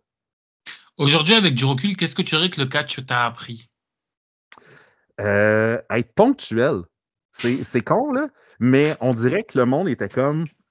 La plupart des lutteurs que j'ai rencontrés, c'est comme non, mais il faut que tu sois dans la salle à 15 heures parce qu'il faut préparer les combats, il faut que tu sois là. Tu sais, faut surtout que. On s'entend, j'ai pas fait beaucoup de shows télévisés, mais quand il y en avait, c'est comme non, il faut être là, il faut préparer. C'était comme gros, là, c'est une grosse machine. Mais qu'il y a du monde qui arrivait 3 heures en retard, puis le show commençait à 19 heures. Il était là à 19 heures, à 18h55. C'est Ouais, c'est chaud. comme, non, non, non. Fait que c'est ça. Fait que probablement que c'est un peu ça qui a fait que j'ai eu une carrière parce que, justement, il y a des promoteurs qui me rappelaient en disant OK, t'es pas le meilleur, mais sauf que tu donnes un bon show, puis t'es toujours à l'heure, t'es professionnel. Fait que je pense que c'est la plus meilleure affaire. Puis à tous ceux qui veulent devenir lutteurs, soyez ponctuels. S'il y a une heure qui est dit, soyez à cette heure-là. Surtout si le promoteur vous offre quelque chose. Exemple, s'il dit bon, ben, j'ai besoin de. Je vais engager une photographe pour faire des nouvelles photos de promo, mais elle va être là à 16 heures. Donc, soyez dans votre gear à 16 heures moins, à 15h55. Donc, arrivez vers 14 heures si vous avez beaucoup de temps à mettre vos choses. Fait que c'est juste ça. Si le promoteur te donne quelque chose, essaye d'en donner un peu plus aussi. Mais on s'entend, je dis ça, puis il y a certains promoteurs qui me doivent encore de l'argent. Je ne vais pas nommer de nom, encore une fois, mais faites attention aux promoteurs croches aussi. OK et justement par rapport à ça, je voulais savoir, est-ce qu'il y a des gens peut-être que justement avec la question que je vais te dire, tu as peut-être pas pensé justement à ces promoteurs-là, mais encore une fois, on n'est pas ici pour se citer de nom, mais est-ce qu'il y a déjà des gens qui t'ont énormément déçu? Qui t'ont promis des choses et puis qu'en fait, au final, bah, tu as rien eu? Est-ce qu'il y a déjà des gens qui t'ont déçu dans le domaine du catch? Je pense, je l'ai nommé tantôt, c'est Jacques Rougeau. Ça, je vais le dire, puis c'est que, on dirait qu'à chaque fois qu'il se passe quelque chose ou qu'il essaye, on dirait que j'en ai tellement appris sur lui à travers les années que c'est comme. Ça m'a un peu refroidi. Parce que oui, c'est un gros nom, puis il a été important dans la lutte au Québec, mais quand il est revenu après, après la WWF, après la WCW, il est arrivé, il a parti à une école de lutte, puis il a dit non, non, si tu veux lutter, viens juste lutter sur mon show, c'est moi le meilleur, fuck le reste du Québec. Ok. Puis il a comme bloqué des affaires comme ça. Il voulait faire signer des contrats d'exclusivité avec Kevin Steen, qui est rendu Kevin Owens, en disant bon, ben, si tu es signé ailleurs, ben, tu vas me donner 10% de l'argent que tu. Tu sais, ben, je ne sais pas si c'est ça le chiffre, mais tu vas me donner une cote. Le technicien de la FML, de son Julien, ben, à un moment donné, il a voulu faire un court-métrage avec Jacques Rougeau, puis il a dit ben non, il avait proposé de l'argent, puis tout ça. Puis Jacques a fait ben non. Puis je l'ai rencontré quelques fois, puis il y a toujours la petite arrogance de moi, j'ai été lutter aux États-Unis, j'ai été lutter pour la plus grosse fédération, j'étais de Mountie. C'est juste ce petit feeling-là, c'est comme non. Non, non. Puis on dirait que j'en apprends de plus en plus sur lui, puis c'est comme il est mieux de te se tasser. Tu vois, je vais te dire quelque chose. Honnêtement, moi, j'ai fait des interviews avec des gros noms. Tu vois, j'ai eu du PG Black, Justin Gabriel à la WWE. J'ai eu Sabu. Enfin bref, j'ai eu des gros noms comme ça. Et honnêtement, franchement, malgré, parce que enfin non, mais on va pas se mentir, pour eux, je suis un petit YouTuber de merde. Non, mais c'est pas méchant, mais tu vois, c'est la pure vérité. Eux, ils ont eu des gens ultra connus et tout. Et honnêtement, franchement, à aucun moment, tu vois, enfin, tu vois, il y a eu un manque de respect. Je veux dire, en off ou quoi, hein, tu vois, enfin, je veux dire, en enregistré, tu vois, ils ont été professionnels, mais en off aussi, pareil. Et juste pour l'anecdote, hein, parce qu'il y a beaucoup de gens qui le savent pas. C'est des gens qui sont super sympas. Et tu vois, moi, par exemple, tu vois, je sais que j'avais cette impression-là. Tu vois, je me dis, j'ai pas le droit à l'erreur parce que enfin, certes, ils prennent un peu de leur temps là personnel, mais tu vois, enfin, disons que je me mettais aussi une pression parce qu'ils vont se dire, attends, c'est quoi de ces connards de Français qui a, enfin, je sais pas, non, mais soyons honnêtes, tu vois, enfin, qui me posent une question de merde et tout. Donc c'est pour ça, même au niveau de mes questions, et à chaque fois, et pourtant, tu vois, enfin, les questions que je pose, la plupart, bon, tu vois, ça, c'est des questions un peu plus travaillées parce que eux, tu vois, enfin, je veux dire, tu arrives à avoir quelques informations supplémentaires. Par exemple, tu vois, enfin, tu vas parler d'une rivalité enfin, spécifique et tout, mais ce qui m'a toujours touché et qui m'ont dit en off, c'est que je posais de très bonnes questions et que, en tout cas, tu vois, enfin, ça leur a fait plaisir. Par exemple, genre Tucker qui est passé du côté de NXT UK. Alors, et honnêtement, tu vois, parce qu'on pourrait dire, il a dit ça enfin, tu vois, pour te faire plaisir et tout. Pas du tout, tu vois, le mec, il était vraiment sympa, que ça soit avant l'enregistrement, pendant l'enregistrement et après l'enregistrement, pour te dire, on a discuté, on a parlé et tout.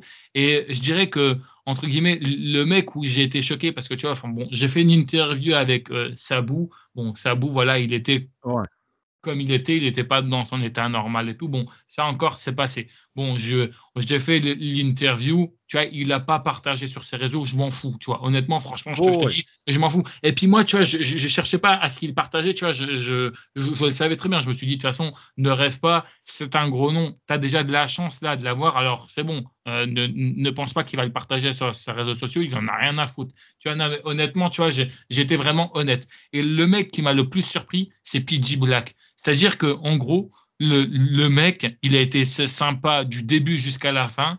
Et dès que je l'ai tagué pour le remercier, le mec, il a relayé. Donc, tu vois, enfin, par exemple, tu vois, enfin, non, d'ailleurs, non, j'ai une connerie. D'ailleurs, je crois que c'est lui, si je dis pas une connerie. Ouais, non, c'est lui, justement, qui a partagé l'interview, justement, sur son Instagram. Donc, tu vois, tu imagines, même un truc comme ça, je me suis dit, putain, tu imagines un mec qui. Comme PG Black, parce qu'il aurait pu très bien faire comme Sabou. Hein. J'ai fait une interview, bon, tu vois, c'est une interview lambda, je m'en bats les couilles. Non, le mec, il a quand même pris le temps de partager. Et ça, tu vois, ça m'a touché. Parce que je me suis dit, OK, peut-être que le mec, il a un parcours, tu vois, enfin, WWE, un parcours qu'on connaît tous et tout. Mais il a quand même pris le temps, tu vois, enfin, de partager. Et ça, honnêtement, tu vois, je veux dire, ça m'a fait plaisir. Et il y en a plein, tu vois, c'était comme ça. Hein.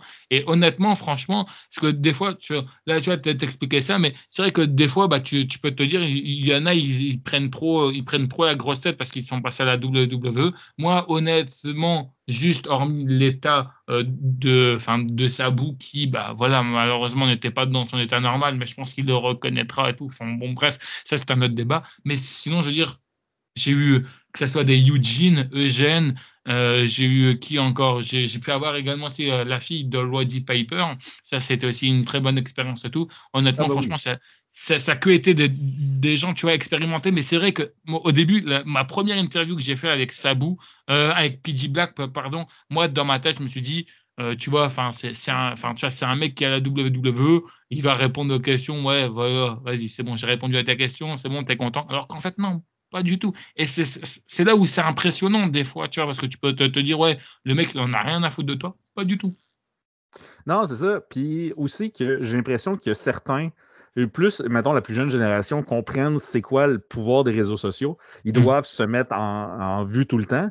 Donc, juste que toi, tu leur permettes d'avoir cette visibilité-là, ben, ça aide beaucoup. Fait que, tu Bien sais, c'est sûr. sûr que. Puis aussi, je pense qu'il y en a qui comprennent que la lutte, c'est rendu Oui. un divertissement. Fait qu'ils comprennent que c'est comme, bon, ben, moi, s'il n'y a pas de public, j'ai pas de carrière.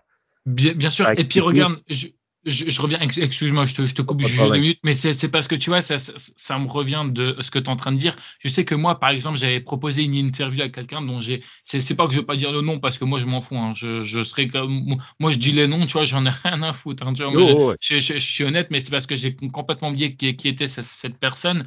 Moi, je sais qu'à un moment donné, donc, tu vois, enfin, je te parle de ça, mais des débuts d'interview et tout, hein, quand j'ai lancé mes interviews, je sais qu'il y en a qui me disaient, bah, pourquoi je viendrais faire une interview avec toi? Qu'est-ce que ça m'apporterait? Parce que tu n'as pas le nombre d'abonnés. Et tu vois, moi, c'est Ouais, ça, en c'est vrai. fait, qui est complètement con. Parce que je me dis, en fait, en gros, aujourd'hui, c'est complètement ridicule. C'est pas parce que tu as un petit nombre d'abonnés que tu n'y connais rien. Et c'est pareil, encore une fois, c'est pas parce que tu as un grand nombre d'abonnés que tu connais aussi fortement quelque chose. C'est ça aussi que les gens, il faut aussi qu'ils essayent de comprendre. Regarde, je reprends rapidement le truc de PG Black et je t'assure que c'est vrai. J'ai déjà eu des mails, quand j'envoyais des mails aux gens, ils me disent, ah, c'est toi le Français qui a fait une interview avec PG Black et tout. J'étais me renseigner et tout, et il m'a dit, tu peux y aller, c'est quelqu'un de cool. T'imagines, est-ce que tu crois vraiment, honnêtement, que PG Black lui aurait dit, oh, bah, tiens, vas-y, tu peux y aller, c'est quelqu'un de cool? C'était entre guillemets, enfin, je veux dire, c'était de la merde. Tu comprends un Oh, oui, peu exact. ce que je veux dire? À aucun moment, il m'a dit, ouais, t'as combien de nombre d'abonnés et tout, il s'en foutait, hein, que t'as 10 abonnés ou autre. Mais c'est ça, encore une fois, comme je disais tout à l'heure, et on m'a dit, mais ne t'inquiète pas, ça va être comme ça tout le temps. Bon, aujourd'hui, tu vois, je le dis clairement, je suis à plus de 2000 abonnés et honnêtement, tu vois, j'en suis très content. Mais de venir, tu vois, au lieu d'essayer de chercher à comprendre et de se mettre genre en avant, non, on vient me voir en disant, ouais, mais t'as quoi? À l'époque, j'avais peut-être 200, 300 abonnés. Ouais, mais t'as que 200, 300 abonnés, ça va Oh, intéresser oui. qui? Non, ça intéresse toujours des gens. Je suis désolé. Tu Ben, c'est comprends? ça. Puis, oh, oui, je comprends. Puis, c'est important de faire ce que tu fais, dans le fond, ben, ce qu'on fait dans ces réseaux sociaux, puis tout ça, c'est important de le faire par plaisir, pas Oui, pour aller chercher le chiffre. Personnellement, je pense que je suis rendu à centaines d'abonnés sur Instagram. On s'entend, je ne suis pas comme le gars le plus performant dessus, puis je pose pas tout le temps. Mais quand je pose quelque chose, j'ai 10% des abonnés qui viennent oui. liker ou qui. Tu sais, j'ai comme un 10-15% C'est des qui vraies personnes viennent aussi. partager. Ouais. Fait que tu sais, c'est comme, c'est bon là, pour ce que j'ai. Puis Mais moi, j'ai du fun à faire ça. Fait que c'est ça l'important. bien sûr, mais moi j'appelle ça, tu vois, d'être des véritables abonnés, parce qu'il y en a, ils Ah bah oui. s'abonnent uniquement que pour te faire plaisir, et puis tu les vois jamais genre en commentaire, tu les vois jamais en train de liker, ils s'abonnent juste pour te faire plaisir, juste pour, entre guillemets, faire monter l'algorithme, et puis en fait, tu vois, ils viennent jamais.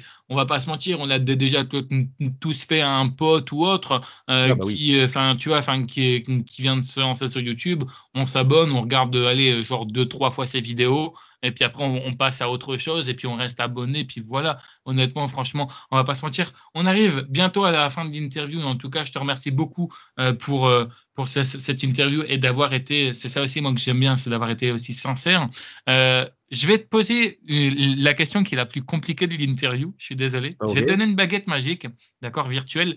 Tu as la possibilité que c'est cette baguette magique de faire apparaître 3 catcheurs de ton choix. D'accord? Ça peut être des catcheurs qui sont morts actuellement, comme ça peut être des catcheurs qui sont toujours vivants. Mais si jamais tu aurais eu l'opportunité d'affronter 3 catcheurs de ton choix, qui ça serait pour toi et pourquoi? Et attention, parce que tu pourrais peut-être dire que 3 catcheurs, c'est compliqué. En général, j'en demandais un. Mais comme on m'a Oh tellement boy, OK. respecté ici, non, mais je veux dire, tu vois, Ah non, je vais tellement prendre les qu'on qu'on trois. Je vais prendre les ouais, trois d'abord. Euh, tellement qu'on m'a respecté que j'ai dit oui pour 3, donc voilà. je vais dire le premier.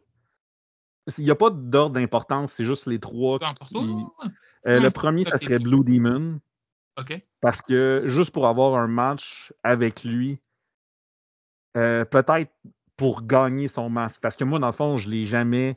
J'avais son design pendant 30 ans, puis c'est le sien, là. Fait que je pense avoir un match avec lui pour dire est-ce que je suis assez bon pour porter ce masque-là. Tu sais, tantôt que tu disais j'avais peut-être un regret, je pense que ça serait ça, c'est d'aller voir Blue Demon puis dire hey, j'ai ton masque, je lutte sous ton masque, est-ce que tu me donnes la permission de le faire? Est-ce que je peux avoir ça? Puis au pire, tu sais, on s'entend, j'étais toujours le level 3 masqué, fait que j'ai jamais triché, j'ai jamais dit que j'étais le démon bleu. Mais je pense premier lutteur, Blue Demon. Euh, Deuxième, Bret Hart. Parce que, ben, il est canadien, ça aide. Puis je pense, justement, c'est comme The Excellence of Execution. C'est lui, j'aurais pu apprendre fois 1000 avec lui. Ce que j'aurais pu être encore meilleur, puis peut-être avoir une meilleure carrière que j'ai eue présentement si j'avais pu lutter contre Bret Hart. Ou au moins juste y parler. Euh, puis, C'est c'est compliqué, dur. je sais. Ben, regarde, je vais te dire, si je devais rentrer dans un ring présentement, genre, il y a le médecin, il arrive, il me dit LM, tu peux y aller, ton genou est correct, il est à 100%, tu peux te redonner. J'irai avec Gabe Kovic. D'accord. Parce que je l'ai vu commencer à lutter. J'étais là quand il a commencé. Je l'ai vu grandir. Ben, grandir, on s'entend, il est immense le gars. Fait que, je ne l'ai pas vu tant grandir, mais je l'ai vu se perfectionner en tant que lutteur. Je l'ai vu devenir quelqu'un d'intelligent qui connaît le milieu de plus en plus. Je suis vraiment proche de lui. Puis, je pense que ça serait lui qui pourrait avoir, si je n'étais pas blessé, je pense que je lui donnerais mon dernier match. Que ça soit OK. lui qui me donne, que dans le fond, que j'enlève mon masque dans le ring puis j'y donne. Je pense que mon match de retraite, ça serait contre Gabe Kovic si j'en avais un. Et est-ce Il que, pourrait me choper comme il veut. et par rapport à ça, est-ce que si un jour, on ne sait jamais, hein, ça peut arriver, s'il y a un membre de ta famille, comme tu t'expliquais tout à l'heure que peut-être tu avais des neveux ou nièces, alors Ouais. je ne sais pas quel âge ils ont, si jamais justement ils se lancent dans le catch, est-ce que ça pourrait être aussi un match de retraite pour toi où tu enlèves ton masque contre un membre de ta famille, un peu comme, Euh, tu vois, un peu comme Rey Mysterio et Dominique Mysterio qui, normalement, un jour devraient bientôt arriver? euh, Physiquement, je peux pas. Donc, ma carrière dans un ring est faite, mais si jamais il y a l'opportunité qui arrive, puis justement qu'il veut prendre mon neveu ou ma nièce veulent prendre le nom avec le masque, ça va me faire plaisir de dire bon ben tu le mérites. Tu sais, de faire pas une cérémonie, mais faire un plus Un gros passage de événement justement flambeau? dans un ring, dire bon ben j'enlève mon masque, c'est à toi maintenant. Puis justement dire bon ben c'était moi sous le masque. C'était Jean Boisjoli, mettons. OK. Mais on s'entend, c'est pas mon nom, là. C'est pas mon nom. Je ne suis pas Jean Boisjoli. Ne cherchez pas ça sur YouTube, vous allez voir, c'est pas lui, ou alors ne lui envoyez pas. Vous allez peut-être trouver un Jean Boisjoli, mais ça va pas être moi. C'est vrai que c'est toi qui se cache sous le masque. Et une question aussi pareil, un peu plus compliquée. Est-ce que tu pourrais vivre justement, est-ce que tu pourrais être ami justement avec ton personnage dans la vie de tous les jours? Je Tu aurais pense eu que je me un tombe double? vénère. En fait, non. Non, tu pourrais Parce pas? que c'est. Le Laval 3 masqué il est tellement. euh, Surtout dans un événement qu'il y a de la foule, ben, il en donne, il est exagéré, il fait des jokes, mais le gars en dessous, il est plus tranquille. OK. Donc, je pense qu'on serait amis, mais justement amis de lutte. C'est comme, on a du fun une soirée ensemble, peut-être deux, on va prendre une bière après, mais si je te vois pas le reste de la semaine, ça va être correct. Je vais dire ça de même. OK. C'est quoi la chose qui t'énerve le plus dans le catch? le commérage de vestiaire. Des fois, j'ai l'impression que je suis entouré de gamines de 13 ans. Pour vrai, c'est « Ah, tel m'a dit ça, puis tel a dit que mon match était de la merde, puis tel a... » Je suis comme « Parlez-vous, bateau. Sérieusement, là, guys. » Pour vrai, puis ça, je me gêne pas. C'est comme « Est-ce que tu y as parlé de ça? Va, il est là. Ou tu vas le voir la semaine prochaine. Va le voir. Hey, j'ai pas aimé ça. On peut-tu se parler du match qu'on a eu ensemble à place de me bitcher? On va se parler. » Ça, c'est comme le pire. On s'entend, j'ai vu de la drogue et tout ça, mais non, présentement, c'est vraiment comme le commérage de vestiaire. Là. Tu fais un peu l'arbitre, tu dirais? Non, ben en fait, je fais juste dire « va leur parler ». Si tu as quelque chose à leur dire, va leur parler. Mais non.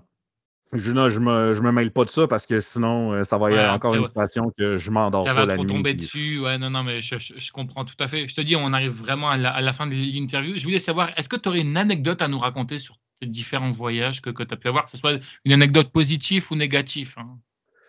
Hein? Attends un peu. J'en ai comme plein. Quand j'étais en Europe la première fois, c'était en Hongrie. Je ne me rappelle plus de la ville, mais c'était en Hongrie. On m'avait vendu ça en étant le meilleur. Tu sais, c'est comme, ah oui, cette place-là, cette salle-là est immense. Il rentre 3000 personnes, ça va être merveilleux. Il va y avoir plein de monde. Oui, c'était une grosse salle. Il y avait 3000 places, mais le promoteur n'avait pas fait sa job. Juste pour dire, là, le plus gros nom, c'était moi. Puis, je ne suis pas un gros nom dans le milieu de la lutte, là. C'est comme... Puis l'affiche, était genre venez voir le Laval 3 masqué et autres, à telle place, billet 20. Je pense que c'était... T'es sérieux? Je sais plus c'était combien, mais c'était comme une petite affaire comme ça. Puis on est arrivé, il y avait plus de lutteurs que de monde dans la foule.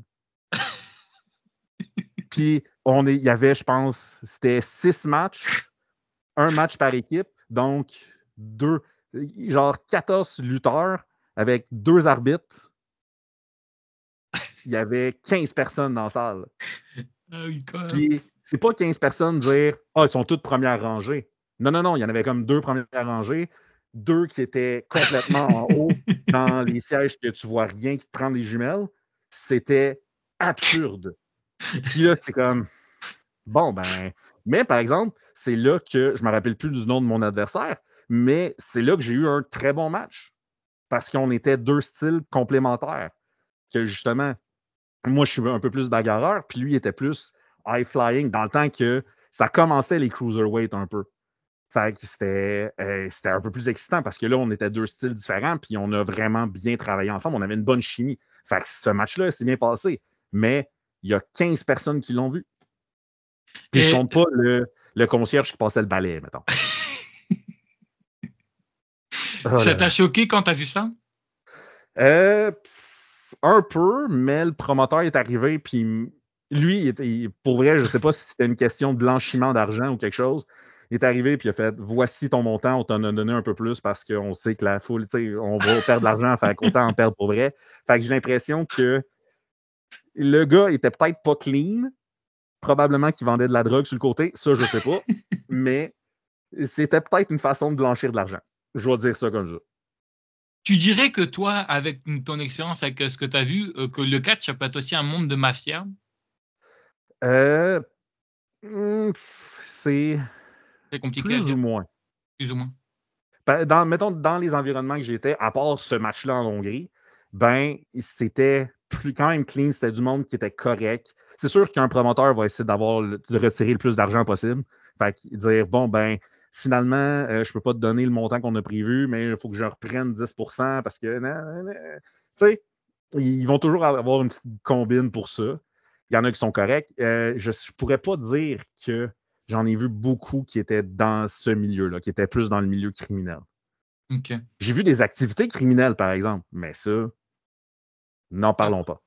OK. Et justement, tu me lances sur ça, je voulais savoir, est-ce que c'est compliqué justement de se fixer un prix et de se faire un CV en tant que lutteur, surtout que toi, comme t'expliquais juste avant, tu n'avais aucune expérience dans le catch. Ah non, mais Est-ce qu'aujourd'hui, est-ce que, je sais pas moi, il y a 12 ans, il y a 13 ans, est-ce que c'était compliqué pour toi de te fixer un prix et de te faire un CV? Euh, Mettons, quand je voyageais dans le monde, c'était surtout payez-moi le billet d'avion plus un petit montant pour que je. Tu sais, dans le fond, je m'arrangeais pour habiter chez quelqu'un. Fait que comme ça, tu sais, c'était donnez-moi, genre, payez-moi le billet d'avion plus un 10% parce que je savais que le monde voulait me voir là-bas. Mais sauf que présentement, c'est un peu plus compliqué parce que là, justement, c'est comment te vendre. Hmm. Pour vrai, je pourrais pas te répondre parce que je suis pas proche de ça. Moi, dans le fond, quand j'ai revenu dans Lutte au Québec, c'est vraiment quelqu'un qui m'a invité à faire partie d'une promotion. OK. Puis après, moi, je fais. Tu sais, présentement, je suis comme payé, c'est mon essence qui est payée.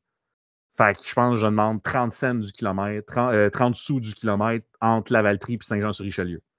Fait que ça me fait à peu OK. près 40 par fois. C'est juste D'accord. vraiment pour payer mon essence, puis j'ai du fun à aller là, j'ai des amis. Fait que ça aide beaucoup. Tu sais, moi, je fais ça pour le fun. Mais ceux qui veulent faire ça sérieusement puis vivre de ça, il faut qu'ils sortent du Québec. Parce que OK. les budgets sont pas là. Ouais, je me doute et puis c'est pas évident non plus de vivre enfin, on peut quasiment pas vivre du catch en Europe, quoi, plutôt et Oui, mais c'est ça, sans se promener, dire bon, ben, cette semaine. Ben, par exemple, je pense que la facilité en Europe, c'est que le marché est plus diversifié. Parce que, tu sais, en dedans de, je sais pas, mettons, en dedans de 5 heures, tu es rendu en Angleterre que c'est un autre genre de lutte. Si tu prends le train dans l'autre direction, ben, tu es rendu en Autriche, que c'est une autre sorte de lutte.